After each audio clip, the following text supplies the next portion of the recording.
போகலாம் சண்டே கிளாஸ்க்கு.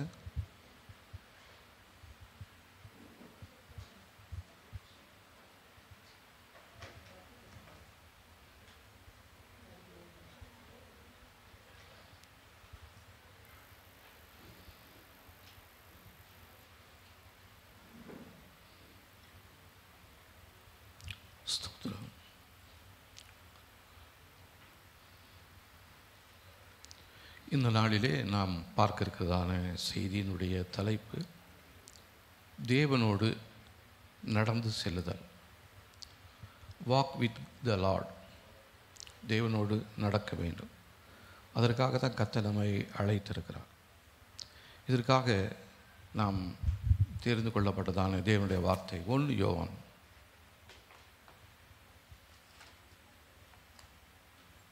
2ஆம் அதிகாரம்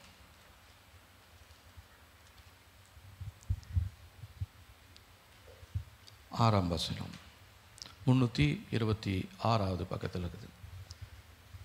1 யோவான் 2ஆம் அதிகாரம் 6ஆம் வசனம். எல்லாரும் சேர்ந்து வாசிக்கலாம். அவருக்குள் நிலைத்திருக்கிறேன் என்று சொல்லுகிறவன் அவர் நடந்தபடியே தானும் நடக்க வேண்டும். நம்ம இயேசுனுடைய பிள்ளைகளாக இருக்கிறோம். இயேசுவை விசுவாசிக்கிறோம்.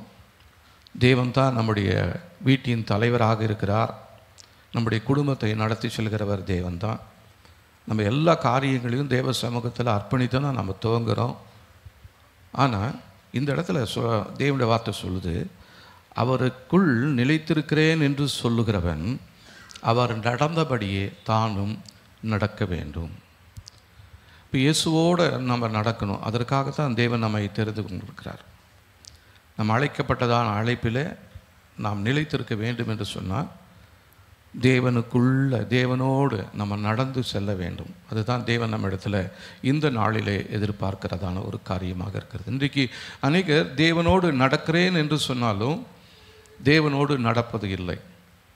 இல்லைன்னா அவர் கொஞ்சம் ஸ்லோவாக போகணும்னு சொல்லுவார், நம்ம கொஞ்சம் வேகமாக போவோம். இல்லைன்னா வேகமாக போகணும்னு சொல்லுவார், நம்ம மெதுவாக போயிட்டே இருப்போம். இல்லைன்னா அவர் சொல்கிற ஒரு டைரெக்ஷனில் நம்ம போகாமல் நமக்கு பிடித்ததான ஒரு டைரெக்ஷனுக்கு நம்ம போவோம். அவர் வேண்டான்றது சொல்கிறது நமக்கு ரொம்ப விருப்பமானதாக இருக்கும். அவருக்கு விருப்பமானது நமக்கு ரொம்ப கசப்பானதாக இருக்கும். இவ்விதமான காரியங்களினாலே நாம் தேவனுக்குள் நிலைத்திருக்க முடியாதபடிக்கு, அவர் நடந்தபடிக்கு நம்மால் நடக்க முடியாதபடிக்கு இந்த நாளிலே சத்துரு நம்மை ஆட்கொண்டு வழி நடத்தி கொண்டு வருகிறான். இந்த நாளிலே தேவன் நம்மை வழி நடத்த வேண்டும். தேவன் தான் நம்முடைய கரத்தை பிடித்து நடத்தக்கூடிய தேவனாக இருக்கிறார். நம்ம பாடுறோம் இல்லைங்களா, கரம் பிடித்து வழி நடத்தும் கர்த்தரே களிப்போடு துதிப்பேன் அப்படின்னு சொல்லி ஒரு பாட்டு பாடுறோம் இல்லைங்களா. அப்போது நம்முடைய கரத்தை தேவன் தான் பிடித்து நடத்த வேண்டும். அவருக்குள் நிலைத்திருக்கிறேன் என்று சொல்லுகிறதான நாம் இன்றைக்கி நம்முடைய இஷ்டத்தின்படி, நம்முடைய காலத்தின்படி, நம்முடைய நேரத்தின்படி நாம் நடந்து கொண்டிருக்கிறோம். ஒருவேளை அவர் நடக்க சொல்கிற நேரத்தில் எனக்கு வேலை இருக்கலாம், இல்லைன்னா எனக்கு தூக்கம் வரலாம். அவர் ஜெபிக்க சொல்கிற நேரத்தில் என்னால் ஜெபிக்க முடியாமல் இருக்கலாம். அவரோட ஜெபத்தில் இருக்க வேண்டும். அவருக்குள்ளாக அன்பிலே நிலைத்திருக்க வேண்டும். அவரோடு இணைந்து இருக்கும் பொழுது தேவனுடைய வார்த்தை சொல்லுகிறது, நமக்கு ஒரு வாழ்க்கை இருக்கிறதா, மிகுந்த கனிகளை கொடுப்பான் அப்படின்னு சொல்லியிருக்குது தேவனுடைய வார்த்தை. யோவான் எழுதின சுவிசேஷத்தில்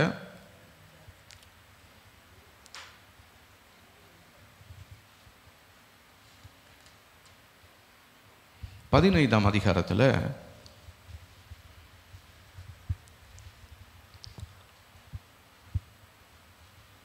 4ஆம் வசனத்தில் பாருங்க, என்னில் நிலைத்திருங்கள், நானும் உங்களில் நிலைத்திருப்பேன்.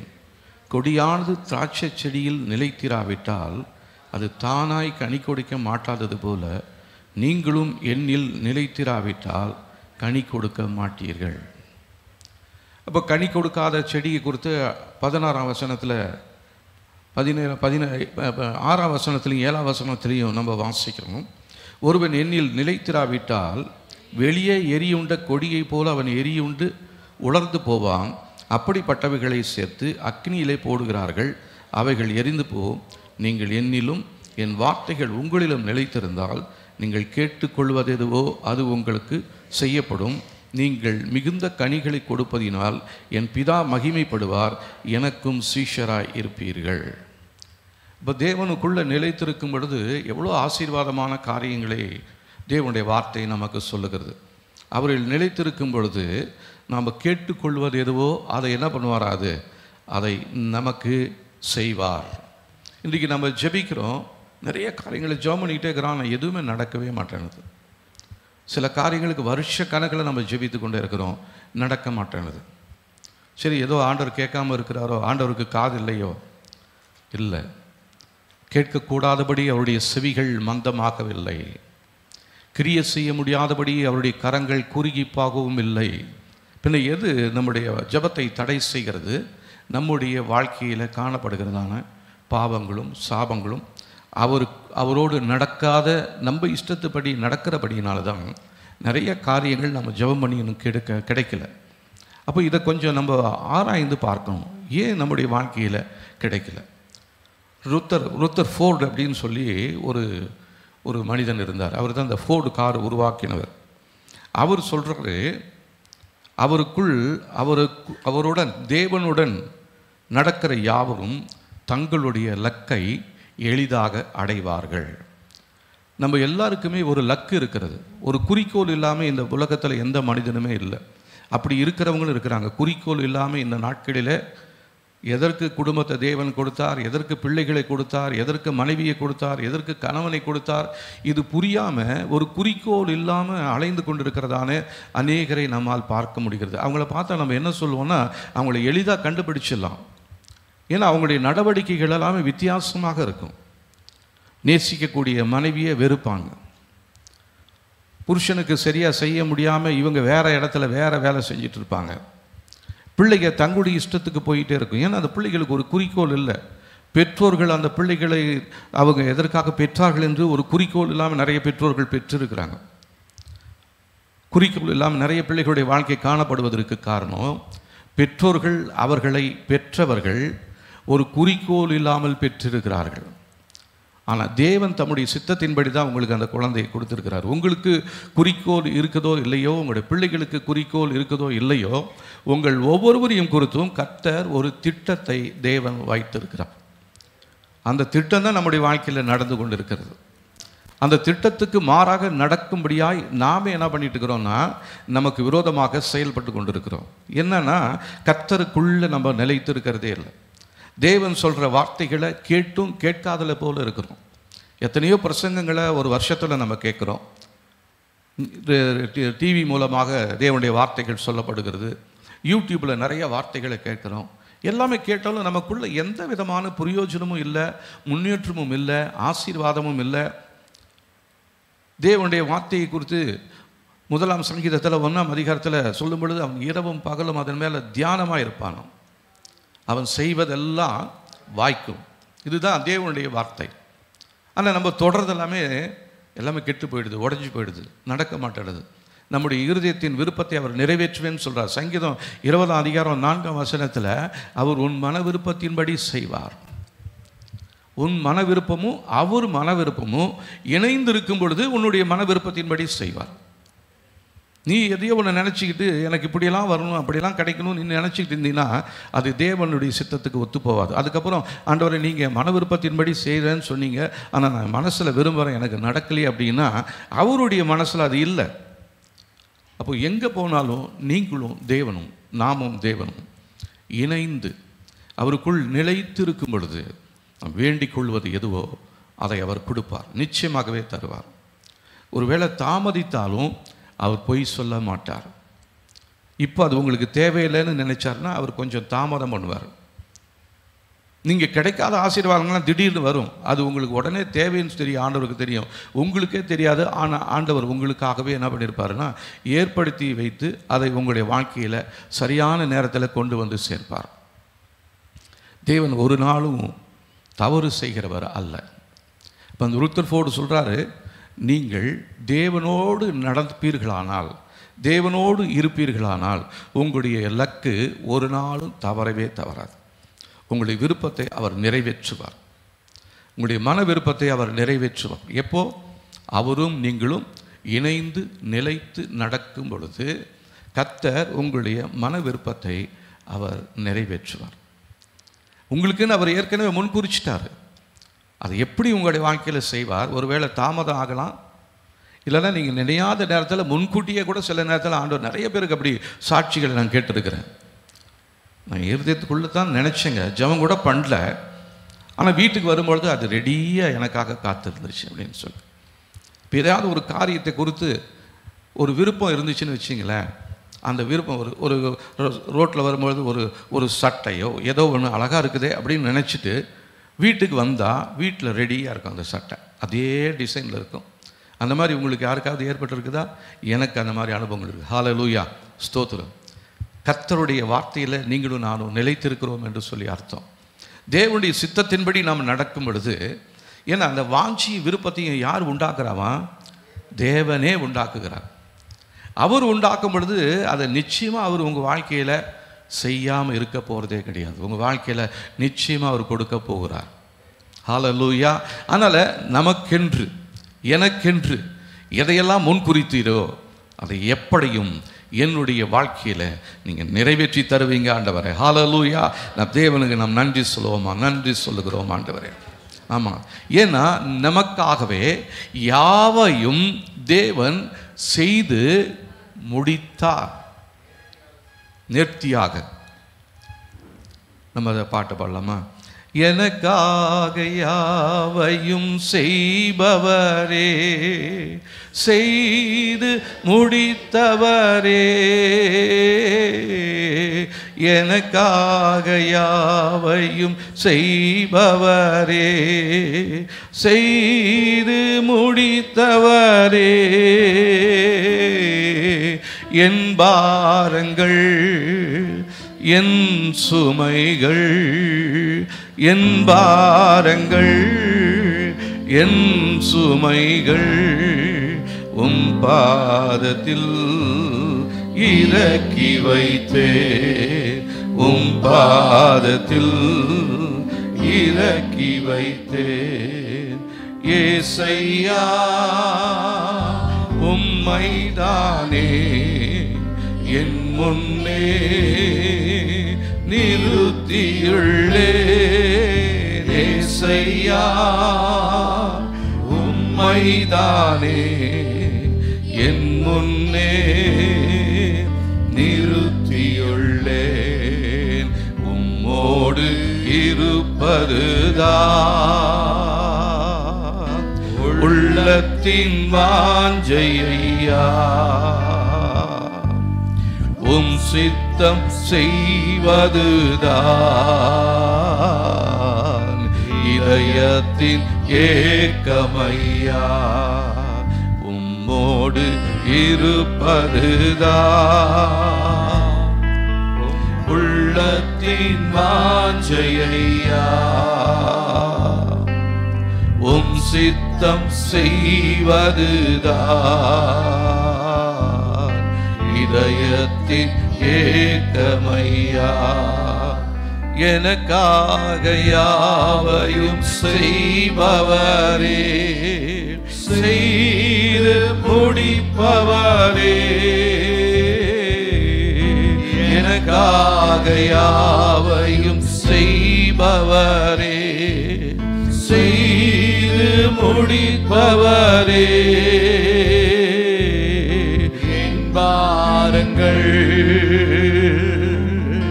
என் சுமைகள், என் பாரங்கள் என் சுமைகள் உம் பாதத்தில் இறக்கி வைத்தேன். உம் பாதத்தில் இறக்கி வைத்தேன். நம்ம பாரம் சுமந்து கொண்டிருக்கிறதான நம்மளை தான் ஆண்டவர் கூப்பிடுறாரு. வருத்தப்பட்டு பாரம் சுமக்கிறவர்களே, நீங்கள் எல்லாரும் என்கிட்ட வாங்கன்னு சொன்னார். அவருடைய வார்த்தையை கேட்டுட்டு நாமளும் அவர்கிட்ட வந்தோம். ஆனால் இன்னும் நம்ம மேலே இருக்கிற வருத்தமும் பாரமும் இன்னும் நம்மளோட வாழ்க்கையில் தீரலைன்னா ஆண்டவர் மேலே தப்பு இல்லை. அழைத்ததான அவரை பார்க்காம, அவரில் நிலைத்திருக்காம, அவரோடு நடக்காமல், என்னுடைய இஷ்டத்தின்படி என்னுடைய பிரியத்தின்படி நாம் நடப்பதினால தான் நம்முடைய பாரங்களும் கவலைகளும் இன்னும் அதிகமாக போய்கொண்டே இருக்கிறது. அதற்காக ஒரு ரத்தம் சிந்தலையே, அதற்காக ஒரு அடிக்கப்படலையே. நம்முடைய பாவங்களை ஏற்றுக்கொண்டார், நம்முடைய நோய்களை சுமந்து தீர்த்தார். நமக்கு சமாதானத்தை உண்டு பண்ணும் ஆக்கினை அவர் மேல் விழுந்தது. அப்போ அவர் மேல் விழுந்ததற்கு காரணம் நமக்கு சமாதானத்தை உண்டு பண்ணும்படியாக, நம்முடைய பாரங்களை கவலைகள் எல்லாம் தீர்க்கும்படியாகத்தான் இயேசு கிறிஸ்து இந்த பூமிக்கு வந்தார். இப்போ அப்படி சொல்லும் பொழுது நம்முடைய வாழ்க்கையில் காணப்படுகிற பாரங்களும் பிரச்சனைகளும் இன்னும் தீராமல் இருப்பதற்கு காரணம் நான் ஆண்டவரோடு இணைந்து நடக்கலை. அவர் சொல்கிறாரு, யாக்கோபு எழுதினதான நிருபத்தில் 4ஆம் அதிகாரத்தில் 7ஆம் வசனத்தில் பாருங்கள், ஆகையால் தேவனுக்கு கீழ்ப்படிந்திருங்கள், பிசாசுக்கு எதிர்த்து நில்லுங்கள், அப்பொழுது அவன் உங்களை விட்டு ஓடி போவான். தேவனிடத்தில் சேருங்கள், அப்பொழுது அவர் உங்களிடத்தில் சேருவார். பாவிகளே, உங்கள் கைகளை சுத்திகரியுங்கள், இருமனம் உள்ளவர்களே, உங்களுடைய இருதயங்களை பரிசுத்தமாக்குங்கள். காலை வேளையில் பார்த்ததான அந்த சங்கீதத்தில் கூட நம்முடைய இருதயத்தில், கைகளில் பரிசுத்தம், இருதயத்தில் சுத்தம், இதை தான் அந்த தாவீது வாஞ்சித்தார். அவரை உயர்த்தினார் தேவன். ஆடு மேய்த்து கொண்டிருந்ததான அவருடைய வாழ்க்கையில் ராஜ அந்தஸ்து அவருக்கு கிடைத்தது. என்னைக்காச்சும் அவர் நினச்சி பார்த்துருப்பாரா? காட்டில் ஆடுகளை மேய்த்து கொண்டிருந்ததான அவர் ஒரு நாள் இந்த தேசத்தெல்லாம் நான் ஆளுக்கு செய்ய போகிறேன்னு அவர் நினச்சி கூட பார்த்துருக்க மாட்டார். ஆனால் அவர் ஒன்று நினச்சிக்கிட்டே இருந்தார், அந்த ஆடுகளை மேய்த்து கொண்டிருக்கும் பொழுது தன்னை மேய்க்கிறவராக கர்த்தரை அவர் பார்த்தார்.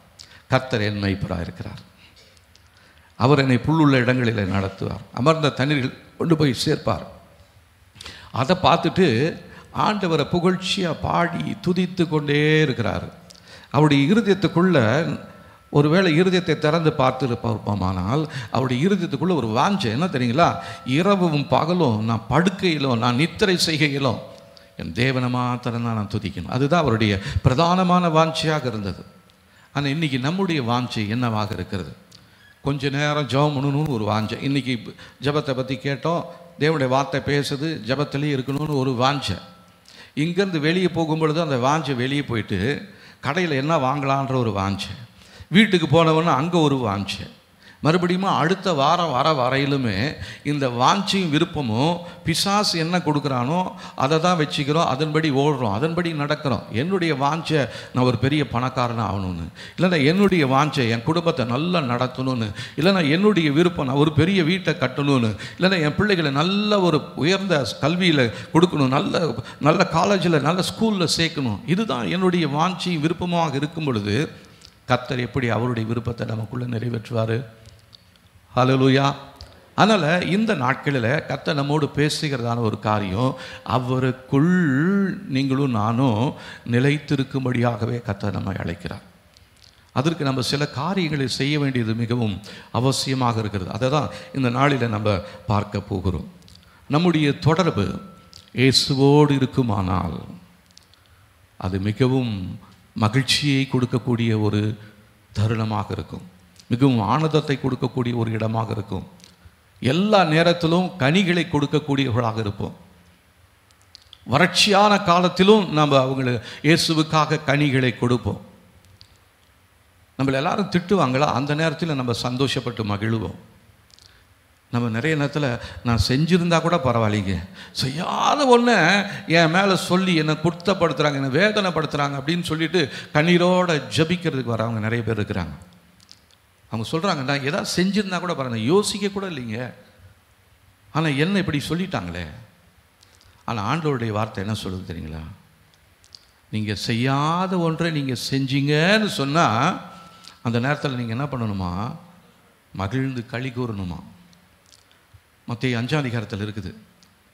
அப்போது இல்லாததை நீங்கள் செய்யாத ஒன்றை நீங்கள் செஞ்சிட்டீங்கன்னு சொன்னால் நம்ம என்ன பண்ணிட்டு இருக்கிறோம்? வேதனைப்பட்டுக்கிட்டே இருக்கிறோம், துக்கப்பட்டுக்கிட்டே இருக்கிறோம். ஆனால் தேவனுடைய வார்த்தை என்ன சொல்லுது தெரியுங்களா?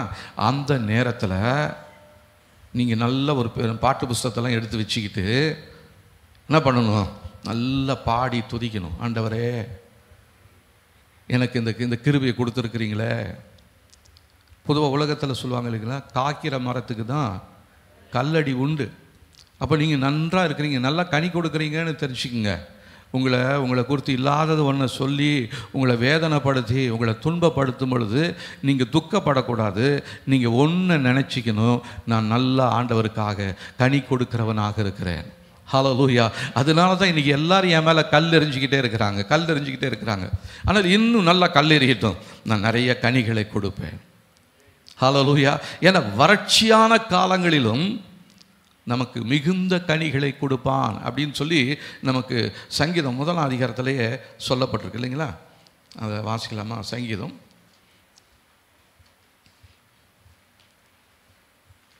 சங்கீதம் 1ஆம் அதிகாரத்தில் தன் காலத்தில் தன் கனியை கொடுப்பான். அவன் நீர்க்கால்களின் ஓரமாய் நடப்பட்டு தன் காலத்தில் தன் கனியை தந்து இலையுதிராதிருக்கிற மரத்தை போலிருப்பான். அவன் செய்வதெல்லாம் வாய்க்கும். ஆனால் நம்முடைய எதிராளி இருக்காம இருக்க துன்மார்க்கனும் அப்படி இல்லாமல் காற்று பறக்கடிக்கும் பதரை போல இருக்கிறான். இப்போது நீங்கள் தன் காலத்தில் உங்கள் காலத்தில் நீங்கள் கொடுக்க வேண்டிய கனிகளை கொடுக்குறீங்களா, இல்லைன்னா காற்று அடித்து பறக்கடிக்கிற பதரை போல பறந்து கொண்டு இருக்கிறோமா? இங்கேயும் அங்கேயுமா ஓடிக்கிட்டே இருக்கிறோமா? சமாதானம் இல்லாமல் அலைஞ்சிக்கிட்டு இருக்கிறோமா? தேவன் நமக்கு கொடுத்ததான சமாதானம் அவர் வாக்கு பண்ணார், இதோ உங்களுக்கு நான் சமாதானத்தை வைத்து போகிறேன்.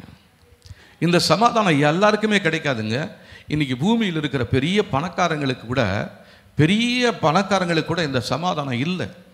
அவங்க ஒருவேளை அவங்களுடைய பணத்தில் ஒரு சமாதானம் இருக்கலாம், அவங்களுடைய அந்தஸ்தில் ஒரு சமாதானம் இருக்கலாம், அவங்க அழகில் ஒரு சமாதானம் இருக்கலாம். ஆனால் அந்த அழகு கொஞ்ச நேரத்தில் கடந்து போய் அந்த பணம் கடந்து போன உடனே அவங்க அப்படியே புஷ்ஷுன்னு ஆகிடுவாங்க. ஆனால் உங்களுக்கும் எனக்கும் என்ன நடந்தாலும் யார் கைவிட்டாலும் நான் கர்த்தருக்குள்ள மகிழ்ச்சியாக இருப்பேன்.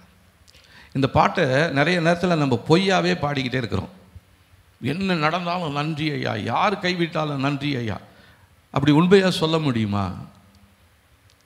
இப்போ ஒரு கிறிஸ்தவனை பொய் பேச வைக்கணும்னா அவன் கையில் பாட்டு புஸ்தகத்தை எடுத்து கொடுத்துட்டா போதும், அவன் வாயில் வரதெல்லாமே என்ன இருக்கும்?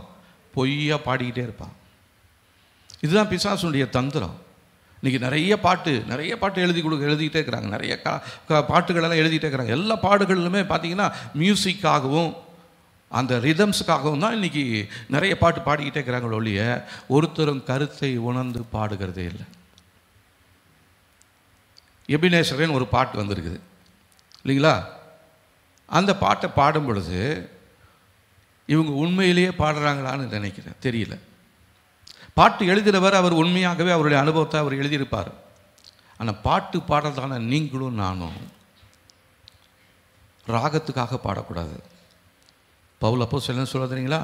நான் கருத்தோடும் பாடுவேன், ஆவியோடும் பாடுவேன், உண்மையோடும் பாடுவேன்.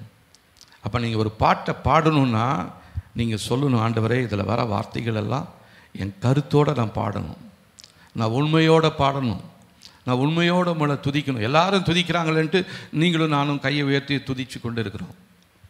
நீ காலையில் சங்கீதத்தில் கேட்டதுபடி கைகளை உயர்த்துகிறோம். யாருக்கு நேராக உயர்த்துறோம் தெரியுங்களா? தேவனுக்கு நேராக உயர்த்துறோம். அந்த கையை யார் பார்க்கறதுன்னு நினைக்கிறீங்க? தேவன் தான். ஆனால் நம்ம கை பக்கத்தில் இருக்கிறவங்கலாம் பார்க்குறாங்க, கை தூக்கலன்னா நம்மளை தப்பாக எடுத்துக்குவாங்க அப்படின்ட்டு நம்ம என்ன பண்ணிட்டு இருக்கிறோம்? கையை தூக்கி நம்ம ஆராதனை செய்கிறோம். வாயில் பாட்டு தான், ஆனால் உதட்டில் இருதயத்தில் கசப்பு, வெறுப்பு, கோபம், இது எல்லாத்தையும் வச்சுக்கிட்டு நம்ம கைகளை உயர்த்தி நீங்களும் நானும் பாடும் பொழுது ஆண்டோடைய நாம மகிமை அடையவே அடையாது. நம்ம சொன்னதுபடி நம்ம நிறைய நேரத்தில் தேவ பிரசன்னத்தை நம்ம தடை பண்ணுறவர்களாக இருக்கிறோம். தேவனுடைய சித்தத்தை நம்முடைய சபையில் குடும்பத்தில் நடக்க முடியாதபடிக்கு நீங்களும் நானும் ஓடிக்கொண்டிருக்கிறோம். ஒரே ஒரு யோனா போதும் ஒரு பெரிய கப்பலையே ஆட்டுவதற்கு. கப்பலில் அவங்க கொண்டு போன சரக்கு எல்லாத்தையும் தூக்கி வீசி எறிகிறாங்க. எவ்வளோ வயிறு எரிஞ்சிருப்பாங்க தெரியுங்களா? ரொம்ப சந்தோஷத்தோடைய கப்பல் இருந்ததான கோதுமை அது இது நிறைய பேர், ஏன்னா வியாபாரத்துக்காக அவங்க எல்லாம் கப்பலில் போயிட்டு இருக்கிறாங்க. அதில் தேவ சித்தத்தை உணர்ந்தும் அறியாதவராய் தேவனுடைய வார்த்தையில் நிலைத்திராதபடிக்கு இவருடைய விருப்பத்தை நிறைவேற்றும்படியாக அங்கே ஊடாக ஒருத்தர் படுத்து கொண்டு இருக்கிறார், தூங்கி கொண்டு இருக்கிறார். அந்த கப்பல் இந்த ஆட்டம் ஆடுது, அவர் கொஞ்சம் கூட ஒரு அசைவே இல்லை. அதனால் என்ன பண்ணுறாங்க, எல்லாரும் தூக்கி எல்லாம் தங்களுடைய பொருட்கள் பண்டங்கள் எல்லாத்தையும் தூக்கி போடுறாங்க. போட்டாலும் கப்பல் ஆடுது. அதனால் கப்பல் மாலுமிக்கு திடீர்னு ஒரு ஐடியா, யாரோ ஒருத்தர் இங்கே இருக்கிறார் அப்படின்னு எல்லாரையும் தேடி பார்த்தா ஒருத்தர் தூங்கிட்டு இருக்கிறார். அவர்கிட்ட போய் நீங்கள் யார் என்னன்னா, இவர் சொல்கிறார், நான் ஒரு தீர்க்கதரிசி. எங்கே போகிறீங்க? என்னை நினிவேக்கு போக சொன்னார். ஆனால் நான் எங்கே போயிட்டுருக்கிறேன்? தர்சீஸுக்கு போயிட்டுருக்கிறேன். இப்போ என்ன பண்ணுறது? அப்போது அவர் சொல்கிறாரு, என்னை தூக்கி கடலில் போட்டுருங்க. மாலுமிக்கு அவர் தெய்வ பயம் உணர்ந்தவர். இந்த மனுஷனை தூக்கி இவனை தூக்கி போட்டுட்டா இவன் ரத்த பழி என் கையில் வந்துடுமே அப்படின்னு சொல்லிட்டு அவர் கொஞ்சம் நேரம் யோசிக்கிறார். ஆனால் இவர் சொல்கிறார், நீங்கள் என்னை தூக்கி போட்டுருங்க. தூக்கி போட்டாலும் கர்த்தர் அவரை விழுகுவதற்காக, தன்னுடைய ஊழியத்தை நிறைவேற்றுவதற்காக ஒரு மீனை கர்த்தர் ஆயத்தம் பண்ணி வைத்திருந்தார். அப்போ இந்த யோனா தேவனுடைய வார்த்தையின்படி சித்தத்தின்படி நடந்திருப்பாரானால் அந்த கப்பல் அவ்வளோ பெரிய அழிவு வந்திருக்காது. முதலாவது ஒரு கப்பலே ஏறி இருக்க மாட்டார். இப்போ நிறைய பேர் என்ன பண்ணிட்டு இருக்கிறோம், குடும்பத்துக்குள்ள சபைக்குள்ளற ஒரு யோனாக்களை போல தேவ சித்தத்தை அறிந்தும் செய்யாதவர்களாய், தேவன் உணர்த்தினதான காரியத்தில் கீழ்ப்படியாதவர்களாய், செவி கொடுக்காதவர்களாய் நாம் படகிலே ஆராதனையில் வந்து கலந்து கொண்டு இருக்கிறோம். அதனால் இங்கே வர வேண்டியதான தேவனுடைய ஆசீர்வாதங்கள் தடைப்பட்டு கொண்டிருக்கிறது. இதை குறித்து நீங்களும் நானும் கர்த்தருடைய சமூகத்தில் பதில் சொல்ல வேண்டியவர்களாக இருக்கிறோம். நான் அந்த நாளில் இப்படி எச்சரிக்கணும்னு ஒரு வார்த்தையை சொல்லணும்னு நினச்சேன். ஆனால் நீ அங்கே வந்து உக்காந்த பற்றியா, அதனால் என்னால் செய்ய முடியும். ஏன் அவர் சொல்லலாமே? எங்கே 2-3 பேர் ஒருமனப்பட்டிருக்கிறோமோ அவருடைய நடுவில் அவர் இருப்பார். நீங்கள் வேண்டிக் கொள்வது எதுவோ அதை அவர் என்ன பண்ணுவார், உண்டாக்குவார். நீங்கள் குடும்பமாக இணைஞ்சி நீங்கள் ஜெபம் பண்ணாலும் உங்கள் குடும்பத்தில் இருக்கிற ஒரு நபர் உங்களுடைய ஜெபத்துக்கு ஒத்து வராதவராய், ஏதோ நீங்கள் கூப்பிட்றீங்களே, உங்களை ப்ளீஸ் பண்ணணுமே, வரலன்னா அவங்க கோச்சிக்குவாங்களே, ஆனால் என்ன பண்ணுறதுன்னு சொல்லி ஒருத்தர் வந்து உக்காடுறாரு பார்த்தீங்களா, அங்கே தான் நம்ம தவறு செய்கிறோம். ஜெபத்துக்கு வாங்கன்னு கூப்பிடுங்க, வரலையா ஸ்தோத்திரம்னு விட்டுருங்க, கர்த்தர் பார்த்துக்குவார், கர்த்தர் கையில் கொடுத்துருங்க. ஆனால் உங்கள் வாழ்க்கையை நீங்கள் சரி பண்ணிக்கொள்ள வேண்டும். ஆண்டவரே நான் கூப்பிட்டேன் வரல, நான் இப்போ ஜெபம் பண்ண போகிறேன், அவரையும் மாற்றுங்க ஆண்டவரே. நம்ம அப்படி தான் ஜெபம் பண்ணணும் ஒழிய நிறைய இடத்துல என்ன பண்ணுறோம் தெரியுங்களா, வலுக்கட்டாயமாக வரலையே வரலையே வரலையே வரலையேன்னா அவன் இன்னும் டென்ஷன் ஆகி நம்மளுடைய கோபத்தை அதிகப்படுத்தி நம்ம தேவனோடு இருக்கிற உறவையும் கெடுத்துடுவாங்க. இப்படி நிறைய குடும்பங்களில் சிறு பிள்ளைகள் சரி, சில நேரத்தில் கணவர்மார்கள் இருக்கிறாங்க, சில நேரத்தில் மனைவிமார்கள் உண்டு. ஆனால் தான் இந்த ஜெப நாட்களெல்லாம் எதையுமே கொடுக்கக்கூடாதுன்னு நாங்கள் சொல்கிறதுக்கு காரணம் அதுதான். போன வாரத்தில் ஒரு குடும்பத்தார் வந்து ஃபோன் பண்ணி கேட்டாங்க, நாங்கள் ஏதாவது கொடுக்கலாமா அப்படின்னு சொல்லி. இல்லை வேண்டான்னு சொல்லிட்டேன். இப்போ இந்த ஜெப நாட்களில் கூட நாங்கள் சொன்னப்போ ஒரே ஒருத்தர் வீட்டில் தான் கொஞ்சம் அவங்க என்ன பண்ணிட்டாங்க, ஏதோ ஒன்று செஞ்சிட்டாங்க. வேண்டான்னு சொன்னாலும் கோபிச்சுக்கிறாங்க. ஏன்? நம்ம அங்கே வர நேரத்தில் அந்த ஒரு மனதோடு நம்ம ஜெபிக்க வேண்டிய நேரத்தில் நீங்கள் என்ன பண்ணிகிட்டு இருப்பீங்க, அடுப்பில் பால் வச்சுருக்கிறேன், காஞ்சிடுமா, கொட்டிடுமா, இது பண்ணிவிடுமா, அது பண்ணிவிடுமா அப்படின்னு சொல்லி நம்ம என்ன பண்ணிடுறோம், யோசிச்சுக்கிட்டு எண்ணத்தை சிதறடிச்சுக்கிட்டே இருக்கிறோம். அப்போ அங்கே வந்து நம்ம ஜெபம் பண்ணும்பொழுது அந்த குடும்பத்துக்கு அது ஆசீர்வாதமாக இல்லாமல் போய்விடும். அதனால் நாங்கள் வேண்டான்னு சொன்னால் அது உங்கள் மேலே இருக்கிற கோபத்தினாலேயோ உங்கள் மேலே எரிச்சல்னாலேயோ உங்கள் வீட்டில் எதையும் குடிக்கக்கூடாது சாப்பிடக்கூடாதுன்றதுனாலேயோ நாங்கள் சொல்லலை. தேவனுடைய ஆசீர்வாதம் அந்த இடத்துல வரணும், அதற்காக தான் நாங்கள் கட்டாயமாக சொல்கிறோம். இப்போ இனி வருகிறதான காலங்களில் நம்ம இந்த காரியத்தில் தேவனோடு நாம் இணைந்து நாம் நடக்கும் பொழுது நம்முடைய வாழ்க்கையில் ஆசீர்வாதங்கள் வரும். இல்லைன்னு சொன்னால் நம்ம என்ன தான் உட்காந்து ஜெபம் பண்ணிக்கிட்டே இருந்தாலும் உங்கள் வாழ்க்கையில் சில பிரச்சனைகள் தொடர்ந்து வந்து கொண்டிருக்கிறது என்று சொன்னால் உன் ஜெபத்தை முதல் நிறுத்திட்டு தேவ சமூகத்தில் உன்னுடைய இருதயத்தை நீ ஆராய்ந்து பார்க்கும்படியாக தேவ கரத்தில் நீ உன்னை ஒப்பு கொடுக்க வேண்டும். தேவ சமூகத்தில் நீ என்ன பண்ணணும், உன்னை ஒப்பு கொடுக்கணும். அப்போ தான் தேவனுடைய ஆசீர்வாதத்தை பெற்றுக்கொள்ள முடியும். இல்லைன்னா இன்னும் எத்தனை வருஷம் ஆனாலும் சரி நீங்கள் அழுது கொண்டே இருக்கிறீங்க. நிறைய பேர் சொல்லிகிட்டே இருக்கிறாங்க, எங்கள் குடும்பத்தில் இந்த பிரச்சனை மாறவே மாற மாட்டேது. மாறாது. அதனால் நீங்கள் என்ன பண்ணுவீங்க, ஜெபிக்கிறதான உங்களை குறை சொல்லிக்கொள்ளலாம், இல்லைன்னா உங்களோட ஜெபிக்கிறவங்களை நீங்கள் குறை சொல்லி கொண்டிருக்கலாம். எல்லாவற்றுக்கு மேலே தேவனையே குறை சொல்லிக்கிட்டே இருக்கலாம். தேவனை என் ஜெபத்தை கேட்க மாட்டேன்றாரு. பக்கத்தில் இருக்கிறவங்களுக்கெல்லாம் ஜெபம் பண்ணேன், அவங்களுக்கெல்லாம் நடந்துச்சு, ஏன் எனக்கு நடக்கலை? உனக்கு அது தேவையில்லாத ஒன்றுன்னு சொல்லி ஆண்டவர் நிறுத்தி வச்சிருக்கிறார். இல்லைன்னா உன் வாழ்க்கையில் சில தடைகள் இருக்கிறது, அதை முதலாவது நீ உன்னை விட்டு அகற்றி போட்டு விடு, நான் உன்னை ஆசீர்வதிப்பேன்னு சொல்கிறாரு. அதெல்லாம் கேட்குறதே இல்லை. நான் ஏற்கனவே சொன்னது போல் சிலவங்களாம் ஜெபம் பண்ண வந்தாங்கன்னா, நாங்கள் ஜெபம் பண்ணுறதுக்கு ஆரம்பிக்கிறதுக்கு முன்னாடியே அவங்க என்ன பண்ணிகிட்டு இருக்கிறாங்க தெரியுங்களா? ஜெபம் பண்ணிக்கிட்டே இருக்கிறாங்க. அவங்களுக்கு என்னத்தை போய் ஜெபம் பண்ணுறது? 2 பேர் ஒருமனப்பட்டு ஜெபம் பண்ணால் தானே கிடைக்கும். அவங்க சொந்த காரியத்துக்காக நாங்கள் ஜெபம் பண்ணுவோம். ஆனால் அவங்க என்ன பண்ணுவாங்க தெரியுங்களா? அவங்களுடைய இருதயத்துக்குள்ளே இருக்கிற பாரம், கவலை எல்லாத்தையும் எடுத்து கொடு, ஆண்டவர் அதை பண்ணுங்க இதை பண்ணுங்க அப்படின்னுக்கிட்டே இருப்பாங்க. நாங்களும் ஆண்டவர் இந்த குடும்பத்தை இதை ஆசீர்வதிங்க நாம் ஜெபம் பண்ணிக்கிட்டு இருப்போம். அவங்க என்ன பண்ணிட்டு இருப்பாங்க? அவங்களுடைய ஜெபத்தை அவங்க ஒரு ட்ராக்கில் போவாங்க, நாங்கள் ஒரு ட்ராக்கில் போயிட்டு இருப்போம். முடிவில் எப்படி ஆசீர்வாதம் வரும்? இவங்களை கூப்பிட்டேன், இவங்க வந்து ஜெபம் பண்ணாங்க, ஒன்றுமே நடக்கலை அப்படின்னு சொல்லலாம், எளிதாக இருக்குது. ஆனால் தவறு யாருக்கிட்ட இருக்குதுன்னு நம்ம உணர்ந்து கொள்ள வேண்டும். ஆண்டவரை, நீங்கள் என்னை அழைச்சது, நீங்கள் என்னை நடத்தி செல்ல நீங்கள் போதுமானவராக இருக்கிறீங்க ஆண்டவரே. ஹல்லேலூயா. இதை நம்ம உணர்ந்து கொள்வோம். நம்முடைய வாழ்க்கையில் வருகிறதான தவறுகள் இதுதான். நம்முடைய குடும்பத்தை ஆசீர்வதிக்க வேண்டும் என்பதற்காகவே கர்த்தர் உங்களுடைய குடும்பத்தை ஏற்படுத்தி இருக்கிறார். நிறைய நேரத்தில் திருமணமானதான குடும்பத்தில் ஒரு சண்டை வரும் பாருங்கள். அது எவ்வளோ வருஷம் கழிச்சு தெரியுமா? 20-25 வருஷம் கழித்து அவங்க சொல்லுவாங்க, இப்போ தாயா நீ யாருன்னு தெரியுது. அந்த அம்மா சொல்லுவாங்க, இப்போ தான் நீ யாருன்னு தெரியுதுன்னு அவர் சொல்லுவார். கல்யாணம் ஆகி எத்தனை வருஷம் கழிச்சு? 25 வருஷம் கழிச்சு. இப்போ நீ யாருன்னு புரியறதுக்கு உனக்கு 25 வருஷமா? கல்யாணம் பண்ணும்பொழுது நீ பார்த்துருக்கலாம்ல, பொண்ணை பார்த்துருக்கலாம்ல, மாப்பிள்ளையை பார்த்துருக்கலாம்ல. அதுக்கு 25 வருஷம் போராடி ஓயாத போராட்டம். அதுக்கு அந்த சண்டைக்கு சமாதானம் பண்ணுறதுக்கு நிறைய பேர் பஞ்சாயத்து, அது இது எல்லாம் கொண்டாந்து நிறுத்தியுமே நிறைவேறாமல் போயிடுச்சு. கடைசியில் இவங்க 2 பேரும் ஒருத்தருக்கு ஒருத்தர் வார்த்தையை சொல்லிக்குவாங்க, இப்போ தாயா நீ யாருன்னு தெரியுது. இப்போ அவர் சொல்லுவார், இப்போ தான் நீ யாருன்னு எனக்கு தெரியுது அப்படின்ட்டு வேறு யாராவது அவங்க வீட்டில் இருக்கிறவங்க, உங்கள் அம்மா மாதிரியே இருக்கிற பாரு, உங்கள் அப்பனை மாதிரியே இருக்கிற பாருன்னு ஏதாவது ஒன்று சொல்ல பெரிய பிரச்சனையாகி அந்த ஒன்றா இருந்த குடும்பம் 4ஆக போயிடும். அப்புறம் அங்கே எங்கே ஜெபம் நடக்க போகுது, எங்கே ஒரு சாட்சி இருக்க போகுது, எங்கே இவங்களுக்காக ஆண்டவர் வைத்திருக்கிற லக்கை இவங்க எப்போ போய் அடைய போகிறாங்க? தேவனோடும் தொடர்பு இல்லை, உடன் ஜெபம் பண்ணுகிறதான கணவனோடும் மனைவியோடும் தொடர்பு இல்லை. ஆனால் இவங்க ஜெபம் பண்ணிக்கிட்டே இருக்கிறாங்க. அதனால் உங்களுடைய வாழ்க்கையில் சில காரியங்கள், கஷ்டங்கள், போராட்டங்கள் தீராதவைகளாக இருந்துச்சுன்னா நான் என்ன சொல்கிறேன்னா, உங்களுடைய ஜெபத்தை கொஞ்சம் நிறுத்திடுங்க. பின்ன என்ன பண்ணுறது? உட்காந்து தேவ சமூகத்தில் கணவனும் மனைவியாக இணைந்து கொஞ்சம் யோசிச்சு பாருங்கள். ஆண்டவர், எங்கள் வாழ்க்கையில் என்ன ஆண்டவரே என்ன ஓட்டம் இருக்குது?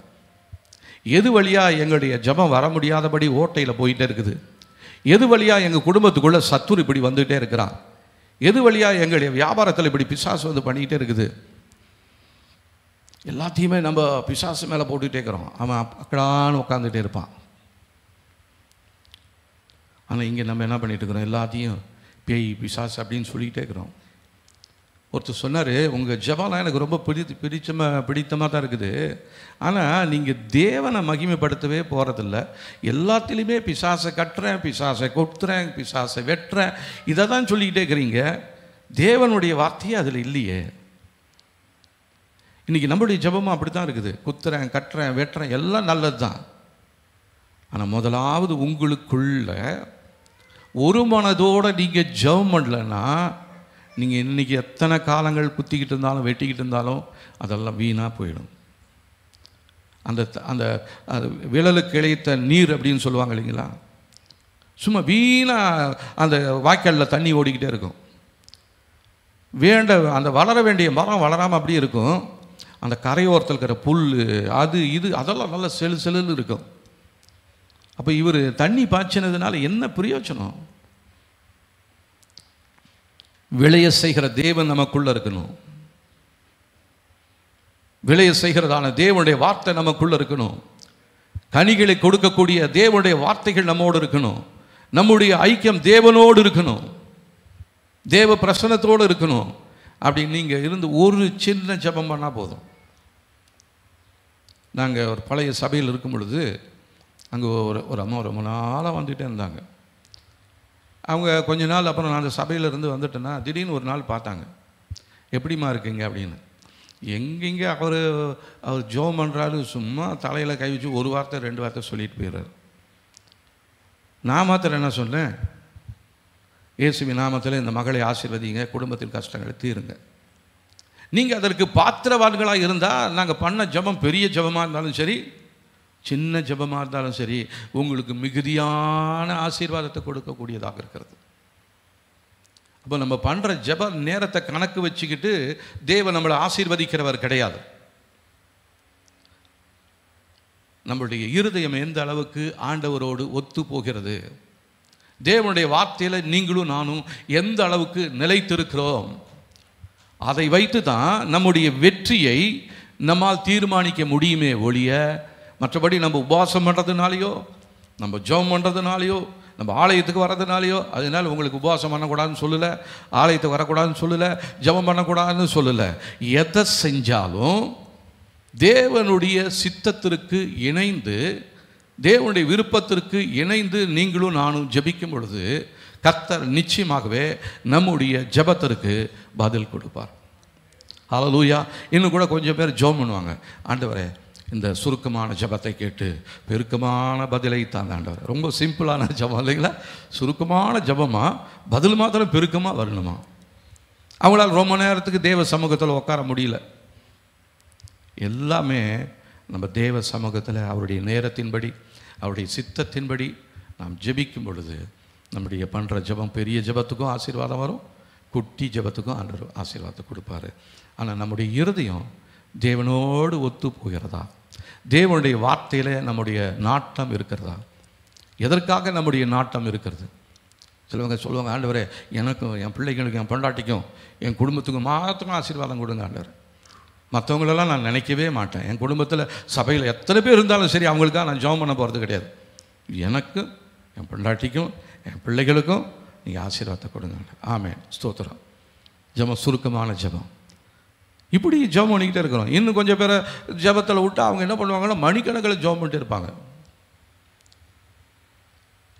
அவர் மோகன்சி அவங்க ஜெபம் பண்ணுறாங்க, அவங்க எழுப்புதலுக்காக ஜெபம் பண்ணிக்கிட்டே இருப்பாங்க. இதை குடும்ப ஜெபத்தில் செய்ய முடியாது. எழுப்புதலுக்காக ஒரு 2-3 வார்த்தை சொல்லலாம். ஆனால் அவர் மாதிரியே நான் எழுப்புதலுக்காக என் ஜீவனையும் கொடுப்பேன், என் உயிரையும் கொடுப்பேன், என்னையும் கொடுப்பேன் அப்படின்னு சொல்லி நாங்கள் ஜெபம் பண்ணிகிட்டு இருக்கும்பொழுது அந்த ஜெபத்தில் உங்கள் குடும்பத்திலே முதலாவது எழுப்புதல் இருக்காது.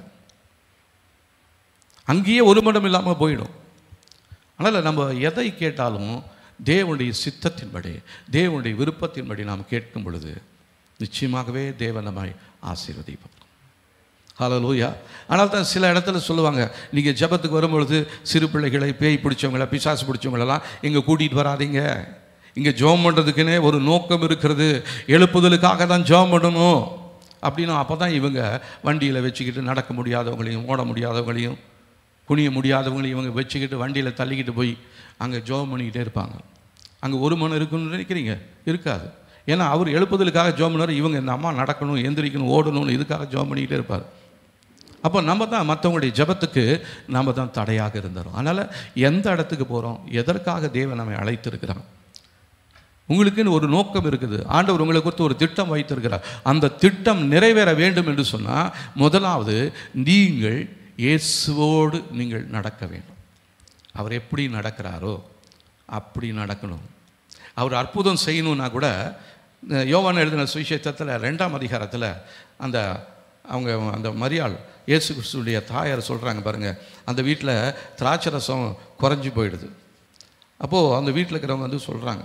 அப்போ இந்த அம்மா போய் இயேசுக்கிட்ட சொல்கிறாங்க, ஆண்டவரே அவங்க வீட்டில் திராட்சை ரசம் குறைஞ்சிடுச்சான் அப்படின்னு சொல்லி.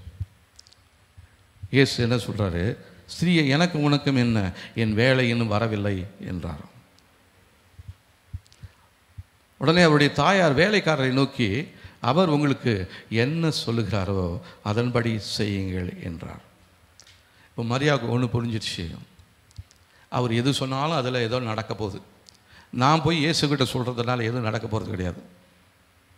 இப்போ வேலைக்காரர்கிட்ட சொல்கிறார், அவர் என்ன சொல்கிறாரோ அதைபடி செய்யுங்க. அவங்க அந்த குடத்தை எல்லாம் தண்ணீரால் நிரப்ப முடியாது. இயேசுக்கு சொல்கிறாரு, நிரப்புறாங்க. இயேசு சொல்கிறார், இப்போ கொண்டு போய் கொடுங்கன்றாரு. அங்கே அற்புதம் நடக்குது. அப்போது இவங்க முதலாவது தேவனுடைய வார்த்தைகளுக்கு கீழ்ப்படிய வேண்டும். மரியாள் முயற்சி எடுத்தாங்க, ஆனால் முயற்சி தோல்வியாக போயிடுச்சு. அங்கே நெகட்டிவான ஒரு பதிலை கர்த்தர் சொல்கிறார், ஸ்திரீயே உனக்கும் எனக்கும் என்ன, என் வேலைன்னு வரல. அப்போ தேவன் பிரத்யேகமாக உங்களுடைய குடும்பத்தை ஆசீர்வதிக்கும்படியாக ஒரு நேரத்தை கர்த்தர் வைத்திருக்கிறார்.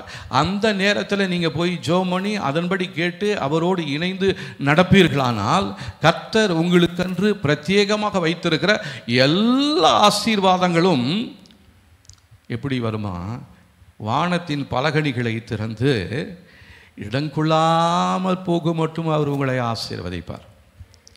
அதை விட்டுட்டு நம்முடைய முயற்சியில் போய் இதை பண்ணலாம் அதை பண்ணலாம், இவங்களை பார்க்கலாம் அவங்கள பார்க்கலாம், உபவாச ஜெபம் பண்ணலாம், கண்ணீர் விட்டு அழுது ஜெபம் பண்ணலாம், கை பிடிச்சி ஜெபம் பண்ணலாம், ஒரு மனதோடு ஜெபம் பண்ணலாம், ஒன்றுமே நடக்கலை.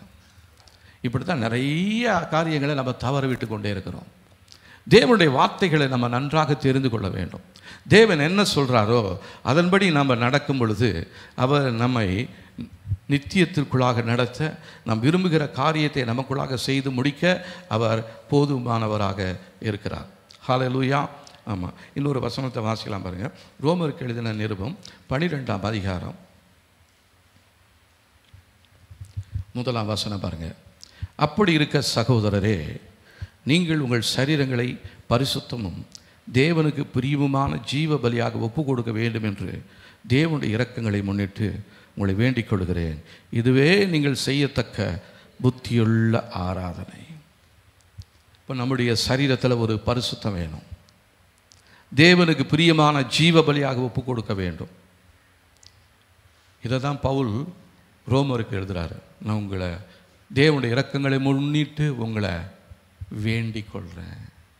தயவு செய்து நீங்கள் ஜெபிக்க வந்திருக்கும் பொழுது முதலாவது என்ன பண்ணுங்க, உங்களுடைய சரீரங்களை பரிசுத்தமாக்கி தேவனுக்கு பிரியமான ஜீவ பலியாக ஒப்பு கொடுக்க வேண்டும் என்று சொல்லி தேவனுடைய இரக்கங்களை முன்னிட்டு உங்களை வேண்டிக் கொள்கிறேன். இதுதான் நீங்கள் செய்ய வேண்டியதான புத்தியுள்ள ஜெபம். இதுதான் நீங்கள் ஓட வேண்டிய புத்தியுள்ள ஓட்டம். அதை விட்டுட்டு நீங்கள் ஜீவ பலியாக ஒப்பு கொடுக்காம பரிசுத்தம் இல்லாமல் அசுத்தத்தோடு நம்ம உட்கார்ந்து கொண்டு இருப்போமானால் நம்முடைய ஜெபத்தில் பதிலே இருக்காது. ஒரு பால்காரர் வராரு, பால் பாத்திரத்தில் பால் வாங்கணும்னா அதை எவ்வளோ தொலைக்கி அதை சுத்தமாக கொண்டு போய் அதை வாங்கி நம்ம கொண்டு வந்து வைக்கிறோம். இல்லைன்னா பால் கெட்டு போயிடும். ஒரு சின்ன பாய்சன் ஒன்று போதும், டோட்டலாக நம்முடைய முழு அந்த மேட்டூர் டேமில் தண்ணி நிறையாக்குது. அதில் ஒரு சின்ன ட்ராப் ஒன்று, சைனட் ஒன்று ஊற்றா போதும், அது போகிற இடம் எல்லாத்துலேயும் குடிக்கிறவங்க ஆடு மாடு எல்லாமே செத்து போயிடும். ஆனால் தான் அந்த மேட்டூர் டேமை எப்பயுமே பாதுகாப்பாக வச்சுருப்பாங்க. இரவும் பகலும் போலீஸ் கண்காணிப்பிலே இருக்கும். அதற்கு பாதுகாப்பதற்காக அவங்க இரவும் பகலும் சென்ட்ரி போட்டு பாதுகாத்துக்கிட்டே இருக்கிறாங்க. துப்பாக்கியில் எதிரிகள் வந்தால் சுடுறதுக்காக துப்பாக்கியோடு இருக்கிறவங்க இருக்கிறாங்க. ரொம்ப அதிக பாதுகாப்பாக இருக்கிற இடங்கள்லாம் மிகவும் அதிகமான பாதுகாப்பு வளையத்துக்குள்ளே அவங்க வச்சுருப்பாங்க. அத்தனை வளையத்தையும் தாண்டி அரசியல் தலைவர்களை கொலை செய்யக்கூடிய கூட்டங்கள் இருக்கிறது. அப்போ நமக்குள்ள, நம்முடைய இருதயத்துக்குள்ள ஒரு சின்ன பாய்சனை ஒன்று வச்சுட்டா போதும், அது டோட்டலாக நம்முடைய சரீரத்தையே கெடுத்து போட்டுரும். நம்முடைய ஜெப வாழ்க்கையை கெடுத்து போட்டுரும். நம்முடைய கனி கொடுக்க வாழ்க்கையை கெடுத்து போட்டுரும். நம்மளை தனிமையாக்கி போட்டுரும். நம்மளை வறண்டு போக செஞ்சிடும். பாலைவனமாக இருந்ததான நாம் சோலைவனமாக கர்த்தர் மாற்றியிருக்கிறார். ஆனால் கர்த்தருக்குள்ள சோலையாக இருக்கிறதால நாம் நிறைய நேரத்தில் பாலைவனங்களாக இருக்கிறோம். காரணம் என்ன? கர்த்தர் நம்முடைய வாழ்க்கையில் அவர் தம்முடைய அநாதி தீர்மானத்தின்படி நம்ம மேலே வைத்திருக்கிற அன்பின் நிமித்தமாக நமக்கு இரக்கங்களை பாராட்டி கிருபையாக நமக்கு உதவி செய்கிறதான ஆத்துமாக்களை எழுப்பி கொடுக்கிறார். ஆனால் அதெல்லாம் நம்முடைய கண்களுக்கு தெரியறதே இல்லை. நல்ல குடும்பத்தை தான் கர்த்தர் கொடுத்துக்கிறார், நல்ல பெற்றோர்களை கொடுத்துருக்கிறார். ஆனால் பிள்ளைங்க தங்களுடைய இஷ்டத்துக்கு போயிடுவாங்க. ஏன்னா அந்த பிள்ளைகளுடைய வாழ்க்கையில் தேவனுடைய பாதுகாப்பு எதுன்னு தெரியாமலேயே அவங்களுக்கு மனசுக்கும் இருதயத்திற்கும் கண்களுக்கு எது பிரியமாக இருக்குதோ அதை தேடி போகிறாங்க. அதனால் நல்லா இருந்ததான குடும்பத்தில் ஒரு உடைப்பு, ஒரு பாலைவனம். அப்போ நம்ம என்ன பண்ணணும்னா, இதற்காக தான் நான் போன வாரத்தில் போன ஞாயிற்றுக்கிழமை நான் பிரசங்கித்தது போல், நம்மை கர்த்தர் எதற்காக நியமித்திருக்கிறாராம்? காவல்காரர்களாக கர்த்தர் நம்மை அழைத்திருக்கிறார். உங்கள் குடும்பத்துக்கு நீங்கள் தான் காவல்காரர்கள். அதே மாதிரி உங்களுடைய சரீரத்துக்கு நீங்கள் தான் காவல்காரன். வேற ஒருத்தர் உங்களுடைய சரீரத்துக்கு பாதுகாப்பு கொடுக்க போகிறது கிடையாது. நான் ஏன் வாயை திறந்து கண்டதையும் சாப்பிட்டுக்கிட்டு இருந்தேன்னா எனக்குள்ள வியாதி வந்துடதான் ஆரம்பிச்சிடும். அப்போ எனக்குள்ள இருக்கிற வியாதி நீங்கணும்னா முதலாவது நான் என்ன பண்ணணும்? என்னுடைய சரீரத்தை காவல் காக்க வேண்டும், பாதுகாக்க வேண்டும். அதே போல் உங்களுடைய குடும்பத்துக்குள்ள பிரச்சனை வருதுன்னா நீங்கள் உங்கள் கையில் ஆண்டவர் நம்பி தந்ததான பொறுப்புகளை, உத்தரவாதத்தை உணர முடியாதபடிக்கு நீங்கள் தூங்கிட்டு இருந்துட்டீங்க. காவல்காரர்களுடைய நிலைமைகளை நம்ம வாசிக்கிறோம். கண்ணு தெரியாதவங்களாக இருக்கிறாங்க, பிழைக்க மாட்டாத ஊமையான நாய்களாக இருக்கிறாங்க. திருடன் வருவான், இந்த நாய் பார்த்துக்கிட்டே இருக்கும். அப்போ இந்த நாய் வச்சு என்ன பிரயோஜனம்? பெருவயிற்று நாய்கள், வசனம் சொல்லுது அப்படி. எப்பயுமே சாப்பிட்டுக்கிட்டே இருக்கணும். அது அந்த நாய், அந்த விலங்குன்றதுக்கு என்ன அர்த்தம் அப்படின்னா, அது விழா புடைக்க சாப்பிடுமா, அதுதான் விலங்கு.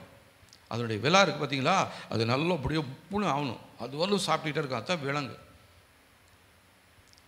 அப்போது இது நல்லா சாப்பிட்டுட்டு தூங்கக்கூடிய நாயாக இருக்கிறது. தன்னை குறித்து, தன்னுடைய குடும்பத்தை குறித்து, தன்னுடைய பிள்ளைகளை குறித்து ஒரு ஏக்கம் இல்லாமல், ஒரு கரிசனை இல்லாமல் தூங்கி கொண்டிருக்கும் பொழுது சத்துருவானவன், அவன் மத்தேயு 13:25 சொல்லப்படுகிறது, மனுஷர் நித்திரை செய்யும் பொழுது சத்துருவானவன் களைகளை விதைத்து போய்விடுகிறான். காலையில் எழுந்த உடனே தான் எஜமானுக்கு தெரியல, வேலைக்காரனுக்கும் தெரியல. அவன் சொல்கிறான், என்ன ஆண்டவர், நீங்கள் நம்ம கோதுமையை தான் நான் விதைச்சோம், களை வந்திருக்குது. அப்போ அங்கே போய் நம்ம முறையிட்டுக்கிட்டே இருக்கிறோம் நம்ம தேவ சமூகத்தில். ஏற்கனவே நம்முடைய குடும்பத்தில் தூக்கமும் கண்களை அடைத்து போட்டதும், தேவனுடைய வார்த்தைகளை கேட்காததும், தேவனுடைய வார்த்தைகளை யோசிக்காததும், தியானிக்காததுமான நம்முடைய குடும்பத்துக்குள்ள சத்துருவானவன் உள்ளே நுழைந்து கலை செடிகளை விதைத்து கொண்டிருக்கிறான். இப்போ எல்லாம் அறுவடை பண்ணிக்கிட்டே இருக்கிறோம். ஆண்டவரே, நான் நல்லது தானே நினச்சி விதைச்சேன், நல்லா தானே நான் மற்றவங்களுக்காக நினச்சேன், மற்றவங்களுக்காக ஜெபம் பண்ணணும். ஆனால் எனக்கு ஏன் ஆண்டவரே இந்த இந்த பொழப்பு, எனக்கு ஏன் இந்த குழப்பம்? நீ விழித்திருக்க வேண்டிய நேரத்தில் நீ தூங்கிட்டு இருந்துட்ட. காவல்காரனை பார்த்து கேட்குறாங்க, இரவு எவ்வளோ நேரம் சென்று போயிட்டு. அப்போ அவர் சொல்கிறாரு, இரவும் வருகிறது, பகலும் வருகிறது. அப்போது 2 காரியங்களும் நம்முடைய வாழ்க்கையில் வந்து கொண்டே இருக்கிறது. இருட்டும் சில நேரத்தில் அப்படியே வருது, பகலும் சில நேரத்தில் தேவனுடைய வார்த்தை அப்படியே நமக்கு நேராக வந்துட்டே இருக்குது. ஆனால் நம்மளுடைய வார்த்தைகளை கேட்கறதே இல்லை. தூக்கம்தான் நமக்கு பிரதானமாக இருக்கிறது. ஆகவே இந்த நாட்களில் தேவனோடு இணைந்து நடக்கும்படியாக நீங்களும் நானும் அழைக்கப்பட்டிருக்கிறோம். வேதத்தில் இப்படி தேவனோடு நடந்ததான ஒரு மனிதனை குறித்து நான் உங்களுக்கு சொல்கிறேன் பாருங்கள். அவர் தான் ஏனோக்கு. ஆதியாகமம்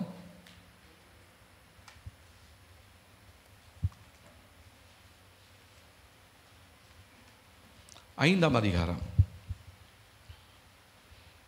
21ஆம் வசனத்திலிருந்து 24ஆம் வசனம் வரலும் வாசிக்கலாம். 6ஆம் பக்கத்தில் இருக்குது. 5ஆம் அதிகாரம் 21ஆம் வசனத்திலிருந்து 24ஆம் வசனம். ஏனோக்கு 65 வயதான போது மெத்துசலாவை பெற்றான். ஏனோக்கு மெத்துசலாவை பெற்ற பின் 300 வருஷம் தேவனோடே சஞ்சரித்து கொண்டிருந்து குமாரரையும் குமார்த்திகளையும் பெற்றான். ஏனோக்குடைய நாளெல்லாம் 365 வருஷம். ஏனோக்கு தேவனோடே சஞ்சரித்து கொண்டிருக்கையில் காணப்படாமல் போனான், தேவன் அவனை எடுத்து கொண்டார். இப்போது ஏனோக்குன்றவன் ஒரு குடும்பஸ்தனா இல்லை சன்னியாசியா? குடும்பஸ்தன். ஏன்னா குமாரரையும் குமார்த்திகளையும் பெற்றெடுத்தான். அவன் எவ்வளோ பிரச்சனை இருந்துச்சு குடும்பத்தில். ஒரு குமாரனா ஒரு குமார்த்தியான்னு தெரியல, நிறைய பேர் இருந்திருக்கலாம் யோபு போல. ஆனால் அதுக்கு மத்தியிலையுமே அவர் என்ன பண்ணாராம், அவன் யாரோடு நடக்கிறான் தெரியுங்களா? உயிரோடு இருக்கிற நாளெல்லாம் தேவனோடு நடந்து கொண்டிருந்தான். கர்த்தர் என்ன பண்ணார், அவனை எடுத்துக்கிட்டார். இப்போ தேவனோடு நடக்கிறவர்களுக்கு மரணம் இல்லை. உலக பிரகாரமான மரணத்தை சொல்லலை, ஆவிக்குரிய மரணம் இருக்காது. கர்த்தர் அவனை எடுத்துக்கொள்ளுவார். இப்போ நம்ம மரண பயத்தில் தான் நிறைய பேர் இருக்கிறோம். செத்து போயிட்டா என்னமோன்னு. தேவனோடு நடக்கும் பொழுது நமக்கு மரண பயம் தேவையே கிடையாது. இங்கே கண்ணை மூடினா பரலோகத்தில் போய் கண்ணை திறப்பேன். அது எவ்வளோ சந்தோஷமான ஒரு சூழ்நிலை, எவ்வளோ அமைதியான சமாதானமான ஒரு இடம். அங்கே போகிறதுக்கு இன்றைக்கி நிறைய பேர் பயந்துட்டு இருக்கிறாங்க. சரி, அது விட்டுருங்க. இப்போ நம்ம தேவனோடு நடக்கிறதை குறித்து நம்ம பார்ப்போம். ஏனோக்கு தேவனோடு நடந்தான். ஏனோக்கை போல நீங்களும் நானும் தேவனோடு நடக்க வேண்டியது மிகவும் அவசியமாக இருக்கிறது. ஏனோக்குடைய நாளெல்லாம் 365 வருஷங்கள். 365 வருஷம் இருந்தாலும் அவர் எப்படி பாருங்கள், தேவனோடையே நடந்திருக்கிறாரு. 300 தேவனோடு நடந்தார். அப்போ 65 வருஷம் அவர் சும்மா இருந்தாருன்னு நினைக்கிறேன். சரி, எப்படியோ இருக்கட்டும். இப்போ நம்ம லைஃப்பை கொஞ்சம் செக் பண்ணி பாருங்கள். இப்போது எனக்கு ஒரு 67 வயசு ஆயிடுச்சு. இதில் எத்தனை வருஷம் நான் தூங்கிக்கிட்டு இருந்தேன்னு கணக்கு போட்டால் தூக்கம் தான் அதிகமாக இருக்கும். விழித்திருந்தது ரொம்ப குறைச்சல் தான். ஆனாலும் குறைவுள்ளவனாகிய என்னை ஒரு சபைக்கு போதகனாக தெரிந்து கொண்டிருக்கிறார். குறைவுள்ளவனாய் ஜெபிக்காத உங்களை உங்களுடைய குடும்பத்திற்கு ஒரு ஜெபிக்கிற ஒரு பாதுகாவலனாக கர்த்தர் வைத்திருக்கிறார். அதனால் நீங்கள் ஜெபிக்கும் பொழுது நீங்கள் சும்மா ஜெபிக்கல, கர்த்தர் உங்களை நம்பி கொடுத்ததான ஊழியத்தை நீங்கள் நிறைவேற்றி கொண்டிருக்கிறீங்க. அந்த ஜெபத்துக்கு ஒருவேளை உடனே பதில் இல்லைனாலும் அதனுடைய பதில் சீக்கிரமாக வரப்போகிறது. அந்த விசுவாசத்தோடு நம்ம ஜெபித்து கொண்டே இருக்கிறோம். ஹல்லேலூயா. ஆனால் நிறைய நேரத்தில் நமக்குள்ள ஒரு சோர்வு வந்துடுது. இத்தனை வருஷம் ஜெபம் பண்ண ஒன்றுமே நடக்கலை, இனிமேல் நடக்க போது நிச்சயமாக நடக்கும். அவர் உங்களுக்காக எதையெல்லாம் முன்குறித்து இருக்கிறாரோ அது எல்லாத்தையுமே நிச்சயமாக உங்களுடைய வாழ்க்கையில் காண செய்வார். நான் செத்து போன பின்னாடி தான் பார்க்கணும். சங்கீதத்தில் சொல்கிறார், நானும் உயிரோடு இருந்து கர்த்தர் எனக்கு செய்கிறவைகளை நான் விவரித்து சொல்லுவேன். ஹல்லேலூயா. அதனால் காலத்துக்கு முன்னாடி செத்து போய்ட நினைக்காதீங்க, பயந்துடாதீங்க. நிறைய பேர் அப்படி தான் ஒரு பயத்தில் இருக்கிறோம். இதெல்லாம் கிடைக்காதான்னு இல்லை. ஏன் கிடைக்கலன்னா, நீங்கள் தேவனோடு இணைந்து நடக்காமல் போயிட்டீங்க. தேவனுடைய வார்த்தைகளை நீங்கள் கடைப்பிடிக்காமல் போயிட்டீங்க. அதை வாசிக்காமல் இருக்கிறீங்க, அதை தியானம் செய்யாமல் இருக்கிறீங்க. தேவனோடு பேசுவதற்கு உங்களுக்கு நேரம் இல்லை. மற்ற எல்லா காரியங்களிலும் நமக்கு நேரம் இருக்குது. ஜெபம் பண்ணுறதுக்கு தான், வேதம் வாசிக்கிறதுக்கு தான் நமக்கு நேரம் இல்லாமல் போயிடுது. அதுதான் நம்முடைய வாழ்க்கையில் காணப்படுகிற ஒரு குறைவு. அதை தான் கர்த்தருடைய ஆவியானவர் இந்த நாளில் நமக்கு உணர்த்தி கொண்டு இருக்கிறார். உனக்கு நேரம் கிடைக்கிற, உனக்கு நேரமே இல்லையா? ஜெபம் பண்ணுறதுக்கு நேரம் இல்லையா? பைபிள் வாசிக்கிறதுக்கு நேரம் இல்லையா? இன்னும் கொஞ்சம் பேர் சொல்லுவாங்க, இவங்களுக்கு வேறு பொழப்புன்னா, இவங்க இதுக்காகவே வந்துக்கிறாங்க, இவங்க 24 மணி நேரம் இவங்க உட்காந்து ஜெபம் பண்ணலாம். எங்களுக்கு குடும்பம் இல்லையா? எங்களுக்கு பிள்ளைங்க இல்லையா? குட்டி இல்லையா? அது இல்லையா? இது இல்லையா? இங்கே ஏனோக்குக்கு எல்லாம் இருந்துச்சா இல்லையா?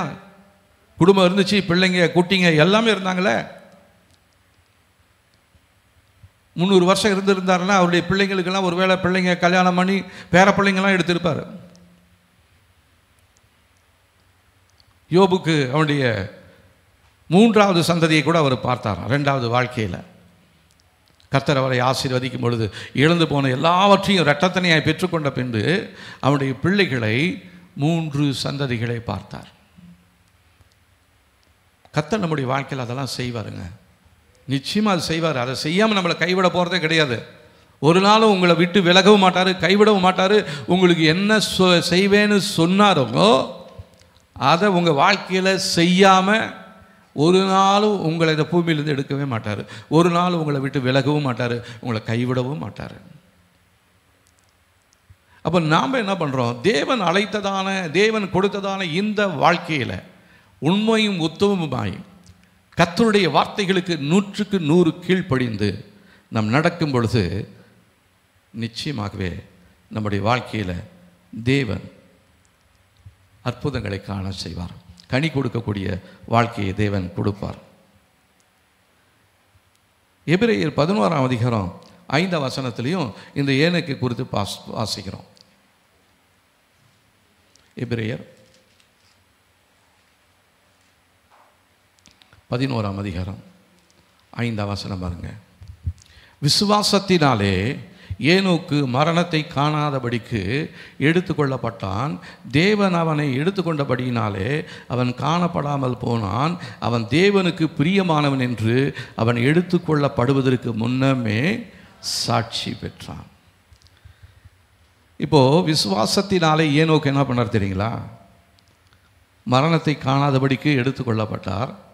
தேவன் அவனை எடுத்துக்கொண்டபடினால் அவன் காணப்படாமல் போனாலும் அவன் தேவனுக்கு பிரியமானவன் என்று அவனை எடுத்துக்கொள்ளப்படுவதற்கு முன்னமே சாட்சி பெற்றான். அப்போது நம்முடைய வாழ்க்கை இலக்கை நம்ம அடைய வேண்டும் என்று சொன்னால், நம்முடைய ஜெபத்துக்கு பதில் வேண்டும் என்று சொன்னால், நம்முடைய வாழ்க்கையில் காணப்பட வேண்டிய 2 காரியங்கள். முதலாவது விசுவாசம், அடுத்ததாக தேவனுக்கு பிரியமானவர்களாக இருக்க வேண்டும். நீங்களும் நானும் தேவனை விசுவாசிக்கிறோமா? விசுவாசிக்கலாம். தேவனுக்கு பிரியமாக இருக்கிறீங்களா? பிரியமாக இருக்கிறோம். ஏங்க எல்லாமே எப்படி அமைதலாக இருக்கிறீங்க? உங்களுக்கு விசுவாசமே இல்லையா? 2 பேர் தான் சொல்கிறாங்க. விசுவாசம் இல்லையா? விசுவாசம் இல்லாத சந்ததியே இயேசுக்கு சொல்கிறார் இல்லைங்களா? விசுவாசமும் தேவை, தேவன் பேரில் அன்பும் தேவை. நம்மளை குறித்து அவர் சாட்சி கொடுக்கணும். நம்மை குறித்து சாட்சி கொடுக்கிறவர் ஒருவர் உண்டு. இன்றைக்கி நிறைய பேர் அவங்க மரித்த பின்னாடி நிறைய பேர் சாட்சி சொல்லுவாங்க. நல்லா இல்லைனாலும் அவங்களை குறித்து என்ன சொல்லுவாங்க தெரியுங்களா? ரொம்ப நல்லவருங்க, கர்த்தர் கொடுத்தார், கர்த்தர் எடுத்தார், கர்த்தருக்குள் மரித்தார், கர்த்தருக்குள் நித்திரை அடைந்தார். ஆனால் அவங்களுடைய வாழ்க்கை எவ்விதமாக இருந்தது என்று சொல்லி தெரியாது. ஒரு வேளை மேலே நல்ல வாழ்க்கையாக இருந்திருக்கலாம், உள்ளுக்குள்ளே எப்படி இருந்துச்சுன்னு தெரியாது. அதுதான் ரெட்டை வாழ்க்கை. அப்போது மரித்து போகும்பொழுது உங்களை குறித்து மற்றவங்க என்ன சாட்சி சொல்கிறாங்கன்றது நமக்கு ரொம்ப முக்கியம். இன்னும் யாருங்க கேட்கணும்? நானே கேட்க போகிறது. நானே செத்து போயிட்டேன். என்னை கெட்டவன்னு சொன்னானே, நல்லவன்னு சொன்னானே, ஆனாலும் என்ன வேணாலும் சொல்லிக்கிட்டு போட்டோம் அப்படின்னு இருக்கிறோம். ஆனால் நம்மளை குறித்து கர்த்தர் சாட்சி சொல்லணும். என்னை விசுவாசித்தான், என் மேலே அன்புள்ளவனாக இருந்தான், ஆனால் தான் நான் வாழ்க்கையில் வந்து எத்தனையோ தீமைகள் எல்லாத்தையும் நன்மையாக மாற்றிருக்கிறேன். அவனுடைய வாழ்க்கையில் தேவைப்பட்ட நேரத்தில் குறைவுகளை நிறைவாக்கி இருக்கிறேன். அவனுடைய வாழ்க்கையில் இருளான நேரத்தில் நான் வெளிச்சமாக இருந்தேன். அவனை எல்லாத்துக்கும் ஆசீர்வாதமாக எடுத்து உபயோகப்படுத்தினேன்னு சொல்லி கர்த்தர் நம்மை குறித்து ஒரு சாட்சி சொல்ல வேண்டும்.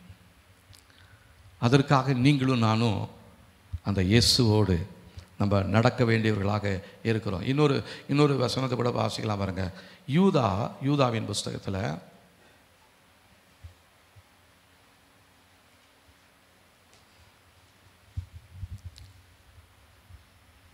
14-15 வசனங்களை வாசிக்கலாம்.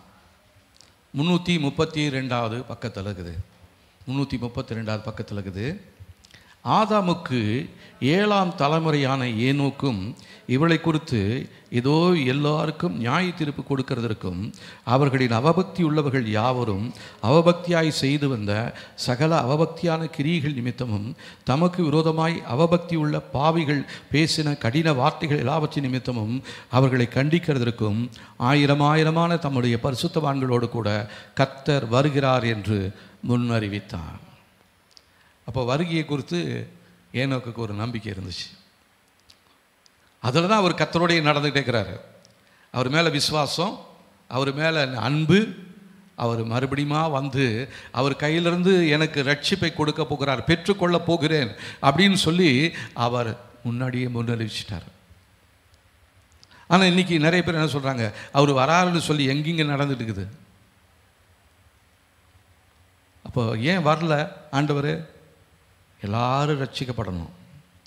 இப்போ ஒருவேளை இப்போ வந்துட்டால் நீங்களும் நானும் போவோமா அப்படின்றது ஒரு கேள்வி. தேவன் இப்போ வந்தாருன்னா அவரோட போயிடுவோமா? தெரியலைங்க, சந்தேகம்தான். கர்த்தருக்கே வெளிச்சம், கர்த்தருக்கே தெரியும் நம்ம எப்படிப்பட்டவங்கன்னு கர்த்தருக்கு நன்றாக தெரியும். ஆனால் நம்ம ஆயத்தம் உள்ளவர்களாக இருக்கணுங்க. ஆயத்தமுள்ளவர்களாய் மாத்திரமல்ல, மற்றவர்களை ஆயத்தப்படுத்துவர்களாய் இருக்க வேண்டும். அதற்காக தான் கர்த்தர் இந்த சத்தியத்தை நீங்கள் அறிந்து கொள்ளும்படியாக உங்களுக்கு அவர் கொடுத்திருக்கிறார்.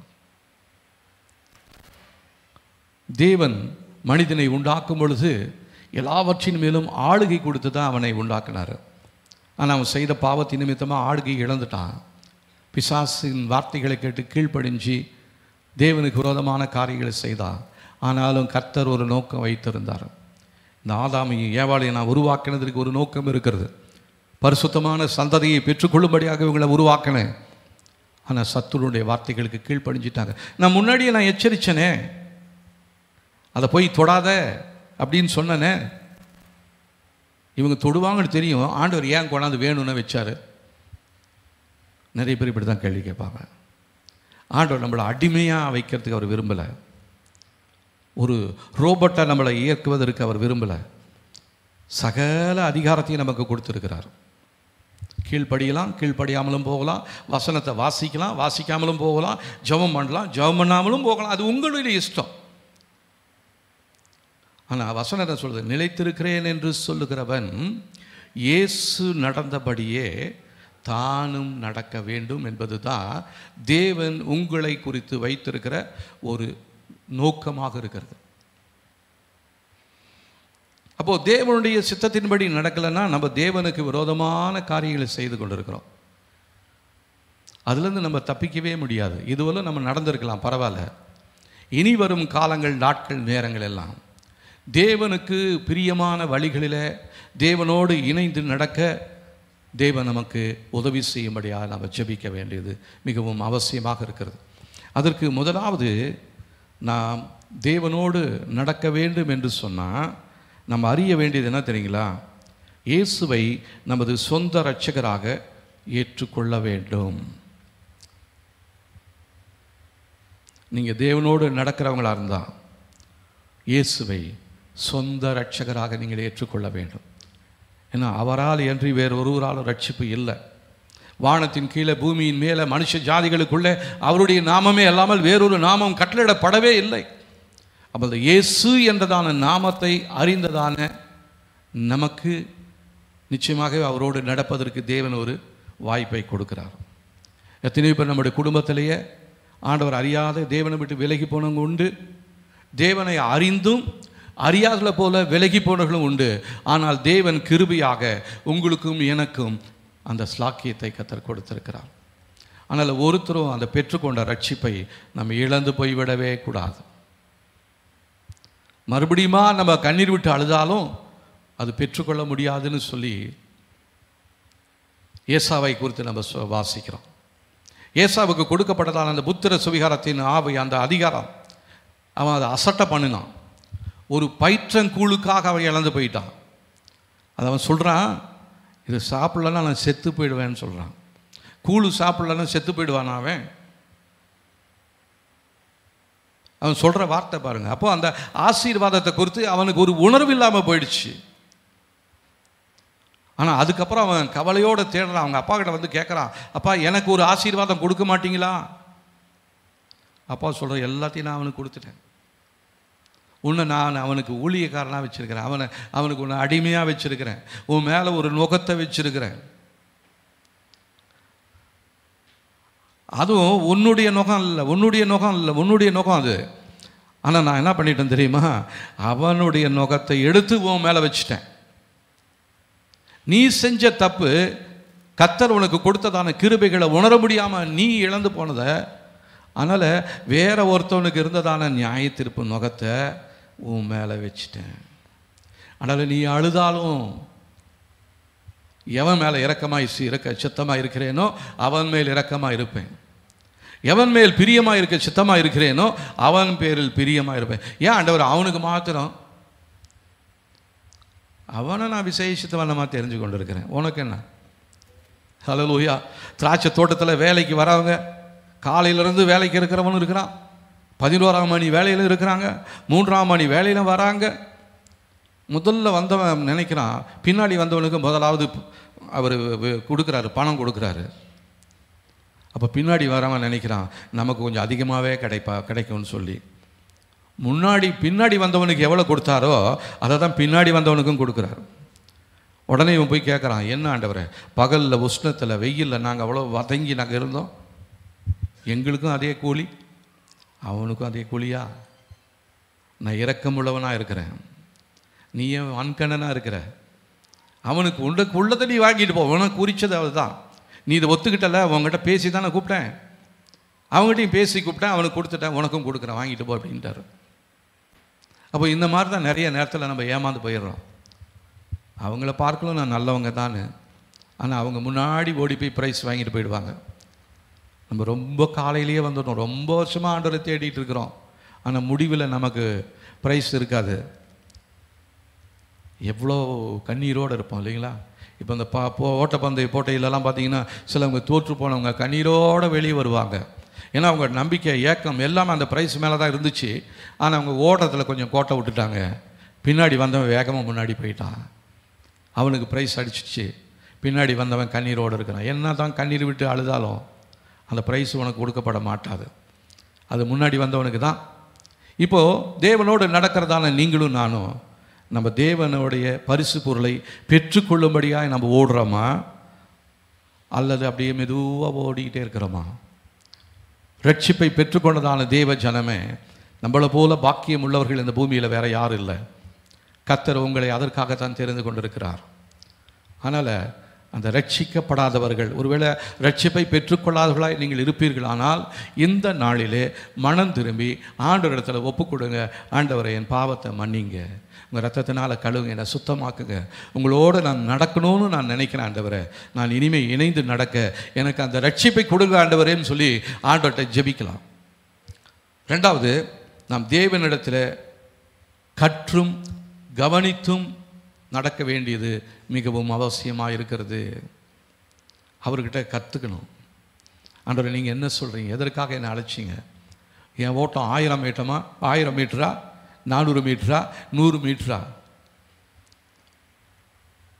நம்ம எந்த இடத்துல ஓடுறோன்னு தெரியாமல் ஓடிக்கிட்டே இருக்கிறோம். ஆண்டவர்கிட்ட போய் கேட்போம், ஆண்டவர் எனக்கு எதற்காக அழைச்சிங்க, எதற்காக என்னை தெரிந்து கொண்டீங்க ஆண்டவரே, நீங்கள் சொல்கிற வார்த்தையில் நான் 100க்கு 100 கீழ்ப்படியும்படியா என்னை அர்ப்பணிக்கிறேன் என்று சொல்லி ஆண்டவருடைய சமூகத்தில் ஒப்பு கொடுக்க போகிறோம். மூன்றாவதாக, நாம் தேவனை நம்ப வேண்டும். நிறைய பேர் ஓட்டத்தை துவங்கிட்டு அது முடிக்கிற நேரத்தில் ஆண்டவர் வருவாரா வரமாட்டாரா, கிடைக்குமா கிடைக்காதா? ஓட்டத்தை தொடங்கினவர் தொடர்ந்து நடத்திடுவார்,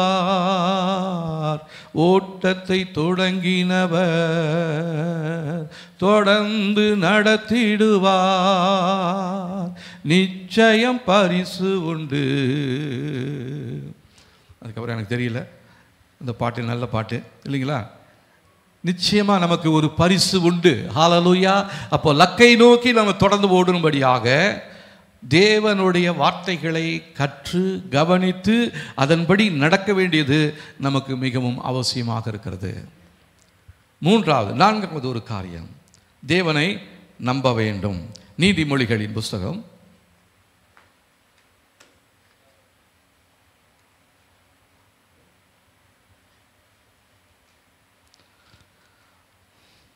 3ஆம் அதிகாரம் 5-6 வசனங்களை வாசிக்கலாம் பாருங்க. 765வது பக்கத்தில் இருக்குது. உன் சுய புத்தியின் மேல் சாயாமல் உன் முழு இருதயத்தோடும் கர்த்தரில் நம்பிக்கையாய் இருந்து உன் வழிகளிலெல்லாம் அவரையே நினைத்துக்கொள், அப்பொழுது அவர் உன் பாதைகளை செவ்வைப்படுத்துவார். இப்போ நம்முடைய சொந்த அறிவு, படிப்பு, இது எல்லாத்தையும் நம்ம நம்பி ஓடாமல், சுய புத்தியின் மேலே சாயாமல் கர்த்தருடைய வார்த்தை என்ன சொல்லுதோ அதன்படி நீங்களும் நானும் ஓடும் பொழுது நிச்சயமாகவே நம்முடைய பாதையில் எந்த விதமான இடரலும் இருக்காது. பாதைகளை அவர் செவ்வாய்ப்படுத்துவார். ஒருவேளை நீங்கள் ஓடிக்கொண்டிருக்கிற பாதையில் நிறைய போராட்டங்கள், நிறைய எதிர்ப்புகள், நிறைய தடைகள் இருந்தாலும் கர்த்தர் உங்களுக்காக பாதைகளை செவ்வை பண்ணுவார். ஹல்லேலூயா. ஆமாம். 4வது ஒரு காரியம், தேவனோடு ஒத்து போக வேண்டும். தேவனோடு ஒத்து போகணும். அவருடைய வழி தான் என்னுடைய வழியாக இருக்கணும். என் வழியில் நான் ஆண்டவரை இணைக்கக்கூடாது. எனக்கு இது பிரியம், ஆனால் இது நான் செய்கிறேன்னு சொல்லக்கூடாது. ஆண்டவரை, உங்களுக்கு எது பிரியமோ, உமக்கு எது சித்தமோ அது என் வாழ்க்கையில் நடக்கட்டும் ஆண்டவரே அப்படின்னு சொல்லி நம்ம ஜெபிக்கணும். ஏன் இஷ்டம் நான் ஓடுறேன் அப்படின்னா அது உலக பிரகாரமான ஓட்டத்துக்கு அது ஒத்து வராது. ஓட்ட பந்தயத்தில் ஏன் இஷ்டத்துக்கு நான் ஓடுறேன் அப்படின்னா நிச்சயமாக நம்மளுக்கு அந்த இதுலேருந்து வெளியே தள்ளி விட்டுருவாங்க.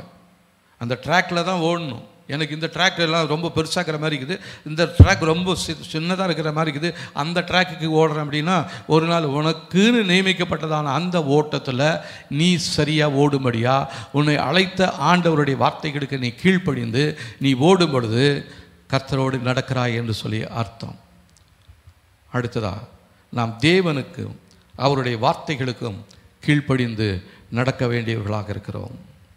தேவனுடைய வார்த்தைகளுக்கு நம்ம என்ன பண்ணணும்? 100க்கு 100 கீழ்ப்படியணும். இல்லை எனக்கு இவ்வளோ கீழ்ப்படிய முடியாது, ஏதோ ஒரு 10%. இந்த கோப் டாக்ஸில் தீபாவளிக்கு தள்ளுபடி போடுவா இல்லைங்களா, 50%, 75%.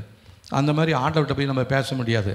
உனக்கு நான் என்ன கொடுத்தனோ அதில் நீ என்ன பண்ணு, 100க்கு 100 நீ இணைந்து நடந்து ஓடி உன்னுடைய ஓட்டத்தை தொடர்ந்து ஓடு. கர்த்தர் உன்னை ஆசீர்வதிப்பார். அடுத்ததா, தேவன் காட்டுகிற திசையில் மட்டுமே நாம் ஓட வேண்டும். கிழக்கு பக்கம் ஓடணும்னா கிழக்கு பக்கம் ஓடணும், மேற்கு பக்கம் ஓடணும்னா மேற்கு பக்கம் ஓடணும். இல்லை ஆண்டவரே நான் மேற்கு பக்கம்லாம் ஓட முடியாது, கிழக்கு பக்கம் தான் ஓடுவேன் அப்படின்னா நம்முடைய ப்ரைஸு வேறு ஒருத்தனுக்கு போய் சேர்ந்துடும். நம்ம ஆண்டவர்கிட்ட எதையுமே கேட்க முடியாது. அவர் எந்த திசையில் எந்த வாழ்க்கையை நம்ம கையில் கொடுத்துருக்கிறாரோ, எந்த குடும்பத்தை கர்த்தர் உங்கள் கையில் கொடுத்துருக்கிறாரோ, எந்த மனிதனை உங்களுக்கு புருஷனாக கொடுத்துருக்கிறாரோ, எந்த மனுஷியை உங்களுக்கு மனைவியாக கொடுத்துருக்கிறாரோ, எந்த பிள்ளைகளை உங்களுக்கு பிள்ளைகளாக கொடுத்துருக்கிறாரோ அவங்களோட தான் நீங்கள் ஓடணும். ஆண்டவரே இந்த மனைவி எனக்கு வேண்டாம், இந்த புருஷன் எனக்கு வேண்டாம், இந்த பிள்ளைங்க எனக்கு வேண்டாம், கீழ்ப்படியாமல் இருக்குதுங்க, நான் நினைக்கிற எதுவுமே என் மனைவி இடத்துல காணப்படல. கர்த்தர் உனக்கு நியமித்த காரியம் அதுதான், நீ அதில் தான் ஓடணும். அப்படி ஓடினா நீ கர்த்தருக்குள்ள நிலைத்திருக்கிறேன் என்று சொல்லி அர்த்தம். அடுத்ததா, நம்முடைய ஒவ்வொரு அடியும் தேவனோடு மாத்திரமே எடுக்க வேண்டும். அவர் ஒரு அடி எடுத்தால் நாமளும் ஒரு அடி எடுத்து வைக்கணும். அவர் 10 அடி வேகமாக போனால் நாமளும் 10 அடி கொடுன்னு பின்னாடியே ஓடணும். இல்லை அப்படியே ஓடாமல் நின்றுட்டாருன்னா நடக்கிறாருன்னா நாமளும் அந்த இடத்துல என்ன பண்ணிடணும், நிற்கணும். என்ன ஆண்டவரே இந்த இடத்துல கொண்டு வந்து என்னை நிறுத்தியிருக்கிறீங்க, ரொம்ப நாற்றம் பிடிச்ச இடமா இருக்குது, எனக்கு விருப்பமில்லாத இடமா இருக்குது, இங்கே என்னால் நிற்க முடியாதுன்னு ஓட முடியாது. ஓடுனா நீ லாக்கி இல்லாதவன். அதனால் அவர் என்ன செய்கிறாரோ அதன்படி, அவர் எப்படி நடக்கிறாரோ அதன்படி நடக்க நம்மை அர்ப்பணித்து கொள்ள வேண்டும். அடுத்ததாக, நம் தேவனை நேசிக்கிறவர்களாக இருக்க வேண்டும். தேவனை தான் நேசிக்கணும். பூமிக்குரிய காரியங்கள் மேலே நம்முடைய கண்கள் போகக்கூடாது. அடுத்ததா, நம்முடைய பாவங்களை நாம் கைவிட வேண்டும். எபிரேயர் 12ஆம் அதிகாரத்தில் இருக்குது இல்லைங்களா, பாரமான யாவற்றையும் நம்மை சூழ்ந்து நிற்கிற சுமைகளையும் நம்ம உதறி தள்ளிவிட்டு நமக்கு நியமித்திருக்கிறதான இந்த ஓட்டத்தில் பொறுமையாய் ஓட கடவோம். தேவையில்லாத எக்ஸ்ட்ரா ஃபிட்டிங்லாம் நமக்கு வரவே கூடாது. ஆபிரகாம் தான் கர்த்தர் அழைச்சார், ஆனால் எக்ஸ்ட்ரா ஃபிட்டிங்காக லோத்து ஒருத்தர் வந்துட்டார் கூடவே. இவர் அவரையும் கூட்டிக்கிட்டு இழுத்துக்கிட்டு போய்கிட்டே இருக்கிறாரு. லோத்து இருக்கிற வரலும் ஆபிரகாமுடைய ஆசீர்வாதம் என்னன்னு அவருக்கு தெரியல. லோத்து அவருடைய கண்களுக்கு பான மாதிரி வேற கிழக்கு பக்கமாக நல்லா இருக்குதுன்னு அவர் போனார் பாருங்க. அதுக்கப்புறம் தான் ஆபிரகாமை கூப்பிட்டு வெளியே வா, வானத்தை அண்ணாந்து பாரு, வானத்தின் நட்சத்திரங்களைப் போல கடலில் இருக்கிற மணலிகளைப் போல உன் சந்ததியை திரளாக ஆசீர்வதிப்பேன். நீ கீழாகாமல் மேலாகவாய், நீ வாளாகாமல் தலையாவாய், உன் விருப்பத்தை நான் நிறைவேற்றுவேன், நான் உனக்கு சொன்னதை செய்யும்படவும் உன்னை விட்டு நான் விலகுவதும் இல்லை, உன்னை கைவிடுவதும் இல்லை என்று சொன்னதான தேவன் அவர். அதனால் என்ன பண்ணணும், நமக்குள்ளே இருக்கிற தேவையில்லாத அசுத்தங்கள் காரியங்கள் எல்லாவற்றையும் நம்மை விட்டு அகற்றிபடிபடியாய் தேவனிடத்தில் நம்ம ஒப்பு கொடுக்க போகிறோம். அடுத்ததாக பரிசுத்த வாழ்க்கை வாழ நாம் தொடர்ந்து தேவ சமூகத்தில் நாம் அர்ப்பணிக்க வேண்டும். ஹல்லேலூயா. 1 யோவான் 9ஆம் அதிகாரத்தில் அவர் சொல்ற, நம்முடைய பாவங்களை நாம் அறிக்கையிட்டால் பாவங்களை நமக்கு மன்னித்து எல்லா அநியாயத்தையும் நீக்கி நம்மை சுத்திகரிப்பதற்கு அவர் உண்மையும் நீதியும் உள்ளவராய் இருக்கிறார். பரிசுத்தத்தை வாஞ்சித்து நடக்கும் பொழுது நாம் நமது பாவங்களை விட்டு திரும்பி அவரிடத்தில் அறிக்கை செய்ய முடியும். பரிசுத்தம் இல்லாமல் அசுத்தத்தோடு ஓடிக்கிட்டு இருந்தோம்னா நமக்கு அந்த காரியங்களை உணராது. நம்ம வாழ்க்கையில் இருக்கிற பாவத்தை குறித்து நமக்கு ஒரு பாரமே வராது. அதனால் இந்த நாட்களில் தேவன் நம்மை அழைத்திருக்கிறார். அவரோடு நடக்க முடியாது, தேவன் நம்மை தெரிந்து கொண்டிருக்கிறார். அவரோடு நடக்க நம்மை ஒப்பு கொடுப்போம். கர்த்தர் நம்மை ஆசீர்வதிப்பாராக. நாம் யாவரும் எழுந்து நின்று தேவ சமூகத்தில் நாம் ஜெபிக்க போகிறோம். இந்த நாட்களில் குறைப்பட்டிருக்கிறதான காரியங்களை கர்த்தர் நம்மளோடு பேசி கொண்டிருக்கிற வார்த்தைகளின் மூலமாக அவர் உணர்த்தி கொண்டிருக்கிறார். அந்த வார்த்தைகளுக்கு நாம் கீழ்ப்படிய வேண்டும். முதலாவது ரட்சிப்பை பெற்றுக்கொள்ள வேண்டும். தேவனிடத்தில் கற்றும் கவனித்தும் நடக்க வேண்டும். தேவனை நம்ப வேண்டும். தேவனோடு ஒத்துப்போக வேண்டும். தேவனுக்கும் அவருடைய வார்த்தைகளுக்கும் கீழ்ப்படிய வேண்டும். தேவன் காட்டுகிற திசையில் மாத்திரம் நாம் செல்ல வேண்டும். ஒவ்வொரு அடியும் தேவனோடு மாத்திரமே இருக்க வேண்டும். தேவனை நேசிக்க வேண்டும். பாவங்களை நாம் கைவிட வேண்டும். பரிசுத்த வாழ்க்கையை தொடர வேண்டும். இதுதான் தேவன் நம்மிடத்தில் எதிர்பார்க்கிறது. தேவனோடு நடப்பதற்கு இதுதான் ஒரு அத்தாட்சியாக இருக்கிறது. ஆகவே நாம் இதுவரை நம்முடைய இஷ்டத்துக்கு நம்ம மன விருப்பத்தின்படி நடந்து போயிருக்கலாம். கர்த்தரிடத்தில் சொல்லி ஜெபிக்கலாம். ஹல்லேலூயா. கர்த்தாவே, உங்களுடைய சமூகத்தில் எங்களை ஒப்பு கொடுக்கிறோம். உங்களோடு இணைந்து நடக்க தேவரே இந்த நாட்களில் எங்களோடு பேசி கொண்டிருக்கிற வார்த்தைகளுக்காக நன்றி. சொல்லப்பட்ட எந்த காரியமும் எங்களுடைய வாழ்க்கையில் எந்த ஒரு தடையோ எங்களுடைய ஓட்டத்தை தடை செய்யவோ தடுத்து நிறுத்தவோ வேண்டாம் ஆண்டவரே. 100க்கு 100 நாங்கள் உம்முடைய கரத்தில் எங்களை ஒப்பு கொடுக்கிறோம் ஆண்டவரே. நீர் எங்களை நடத்தி செல்லும்படியாக நாங்கள் ஒப்பு கொடுக்கிறோம். நீர் எங்களோடு இருந்து எங்களை வழி நடத்துவீராக ஆண்டவரே. நாங்கள் முழுவதுமாக உம்முடைய கரத்தில் எங்களை ஒப்பு கொடுக்கிறோம். எங்களுடைய ஆவிக்குரிய வாழ்க்கையில் ஆண்டவரே நாங்கள் எங்களை முழுவதுமாக அர்ப்பணிக்கிறோம் ஆண்டவரே. ஹல்லேலூயா. எங்களுடைய சுயநலமான தீர்மானங்களை நாங்கள் எங்களை விட்டு எடுத்து போடும்படியாக நாங்கள் ஒப்பு கொடுத்து ஜெபிக்கிறோம் ஆண்டவரே. எங்களுடைய ஆவி ஆத்மா சரீரத்தை உங்களுடைய பாதத்தில் பலியாக நாங்கள் அர்ப்பணிக்கிறோம் ஆண்டவரே. கர்த்தாவே, எங்களுடைய ஒவ்வொரு அடியும் உமக்கு பிரியமானபடியாய் நடக்க கர்த்தர் எங்களுக்கு உதவி செய்யும்படியாய் சொல்லி ஜெபிக்கிறோம் ஆண்டவரே. எங்களுடைய வாயிலிருந்து வருகிற வார்த்தைகள் உமக்கு பிரியமானதாக இருக்கட்டும் ஆண்டவரே. எங்களுடைய வாயிலிருந்து வருகிற வார்த்தைகள் உமக்கு சித்தமில்லாத எந்த ஒரு வார்த்தையும் வேண்டாம். உமக்கு பிரியமில்லாத எந்த ஒரு காரியமும் எங்களுடைய வாழ்க்கையில் வேண்டாம் ஆண்டவரே. உமக்கு பிரியமானதை மாத்திரம் செய்ய நாங்கள் எங்களை அர்ப்பணிக்கிறோம் என்று சொல்லி ஜெபிக்கலாமா? ஹல்லேலூயா. கர்த்தாவே, உமக்கு நாங்கள் மரியாதையும் கனத்தையும் கொடுக்க தவறினதான நேரங்களை கர்த்தர் தயவாய் மன்னிப்பீராக. நீரே எங்களுடைய வாழ்க்கையில் ஆண்டவராய் போதகராய் இருப்பீரும்படியாக சொல்லி ஜெபிக்கிறோம் ஆண்டவரே. ஹல்லேலூயா. எங்களை சுற்றி எங்களுடைய முன்னேற்றத்தை தடை செய்யும்படியாய் எங்களை சுற்றி கிரியை செய்கிற எல்லா சத்துருவின் வல்லமைகளும் இயேசுவின் நாமத்தினாலே எரிந்து சாம்பலாய் போகும்படியாக சொல்லி ஜெபிக்கிறோம் ஆண்டவரே. ஹல்லேலூயா. கர்த்தாவே, நீர் எங்களை வழி நடத்துவீராக. எங்களுடைய சிந்தையை நீர் ஆட்கொள்ளும்படியாக சொல்லி ஜெபிக்கிறோம் ஆண்டவரே. கர்த்தாவே, உம்மை போல் இல்லாதபடிக்கு எங்களுடைய வாழ்க்கையில் தடைகளையும் குறைகளையும் ஏற்படுத்தி கொண்டிருக்கிற எல்லா தீமையான காரியங்களும் எங்களை விட்டு உடைத்து போடும்படியாய் அழித்து போடும்படியாய் சொல்லி ஜெபிக்கிறோம் ஆண்டவரே. எங்களுடைய வெற்றிக்கு எதிராக எங்களால் பிசாசினால் எரியப்படுகிற தீமையின் அம்புகள் இயேசுவின் நாமத்தினால் அனுப்பப்பட்ட இடத்திற்கு திரும்பி போகும்படியாக சொல்லி ஜெபிக்கிறோம். இயேசுவின் நாமத்தில் வெற்றியை நாங்கள் பெற்றுக்கொள்கிறோம் ஆண்டவரே. ஹல்லேலூயா. ஹல்லேலூயா. எங்களுடைய வாழ்க்கைக்கு பந்தயத்திற்கு எதிராக அழிவுக்குரிய திட்டங்களை கொண்டு வருகிற தீமையான பிசாசுடைய திட்டங்கள் யோசனைகள் எல்லாம் எங்களை விட்டு வெளியேறும்படியாய் சொல்லி ஜெபிக்கிறோம். உங்களுடைய வார்த்தைகளுக்கு நாங்கள் 100க்கு 100 எங்களை அர்ப்பணிக்கிறோம். உங்களுடைய வார்த்தைகளை தியானிக்க முடியாது நாங்கள் ஒப்புக் கொடுக்கிறோம். எங்களுடைய வாழ்க்கையில் இருக்கிற ஜெப குறைவு, வேத வாசிப்பு குறைவு, இது எல்லாவற்றையும் கர்த்தர் சரி செய்து எங்களுடைய வாழ்க்கையை உமக்கு பிரியமானபடி நடக்க கர்த்தர் எங்களுக்கு உதவி செய்யுங்க ஆண்டவரே. இதன் மூலமாய் வருகிற மகிமை எல்லாம் உமக்கே செலுத்துகிறோம் ஆண்டவரே. இந்த வார்த்தைகளை கேட்ட பிள்ளைகள் ஒவ்வொருடைய வாழ்க்கையிலும் இந்த வார்த்தைகள் கிரியை செய்வதாக அவருடைய இருதயத்தில் நல்ல நிலத்தில் விதைக்கப்பட்ட விதைகளாய் மாறட்டும் ஆண்டவரே. 100க்கு 100 ஆண்டவரே. ஆண்டவரே, அறுவடையை செய்ய கர்த்தர் உதவி செய்யுங்க ஆண்டவரே. இப்பொழுது இருக்கிறதை கொடுக்கிறதை பார்க்கலாம் 1000 மடங்கு அதிகமாக்குவேன் என்று சொல்லி இஸ்ரவேல் ஜனங்களை குறித்து நீங்கள் சொன்ன அந்த வார்த்தையின்படியாக எங்களுடைய வாழ்க்கையில், எங்களுடைய தொழிலில் 1000 மடங்கு ஆசீர்வாதத்தை நாங்கள் சுதந்திரித்துக் கொள்ளும்படியாக கர்த்தர் எங்களை அழைத்திருக்கிறீர். இதற்கு எதிராக தடை செய்கிற எல்லா தீமை செய்கிற வல்லமைகளும் எங்களை விட்டு வெளியேறட்டும் ஆண்டவரே. இதன் மூலமாக வருகிற எல்லா மகிமையும் கனமும் இயேசு ராஜா ஒருவருக்கே நாங்கள் செலுத்துகிறோம். இயேசுவின் நாமத்தில் ஜெபிக்கிறோம் நல்ல பிதாவே. ஆமென், ஆமென். நம்முடைய கர்த்தராகிய இயேசு கிறிஸ்துவின் பிதாவாகிய தேவனுடைய அன்பும் ஆவியானுடைய காவலும் ஐக்கியமும் இன்றும் என்றும் சதா காலங்களிலும் நம் அனைவரோடும் இருப்பதாக. ஆமென், ஆமென். கர்த்தர் நம்மை ஆசீர்வதிப்பாராக. ஸ்தோத்திரம்.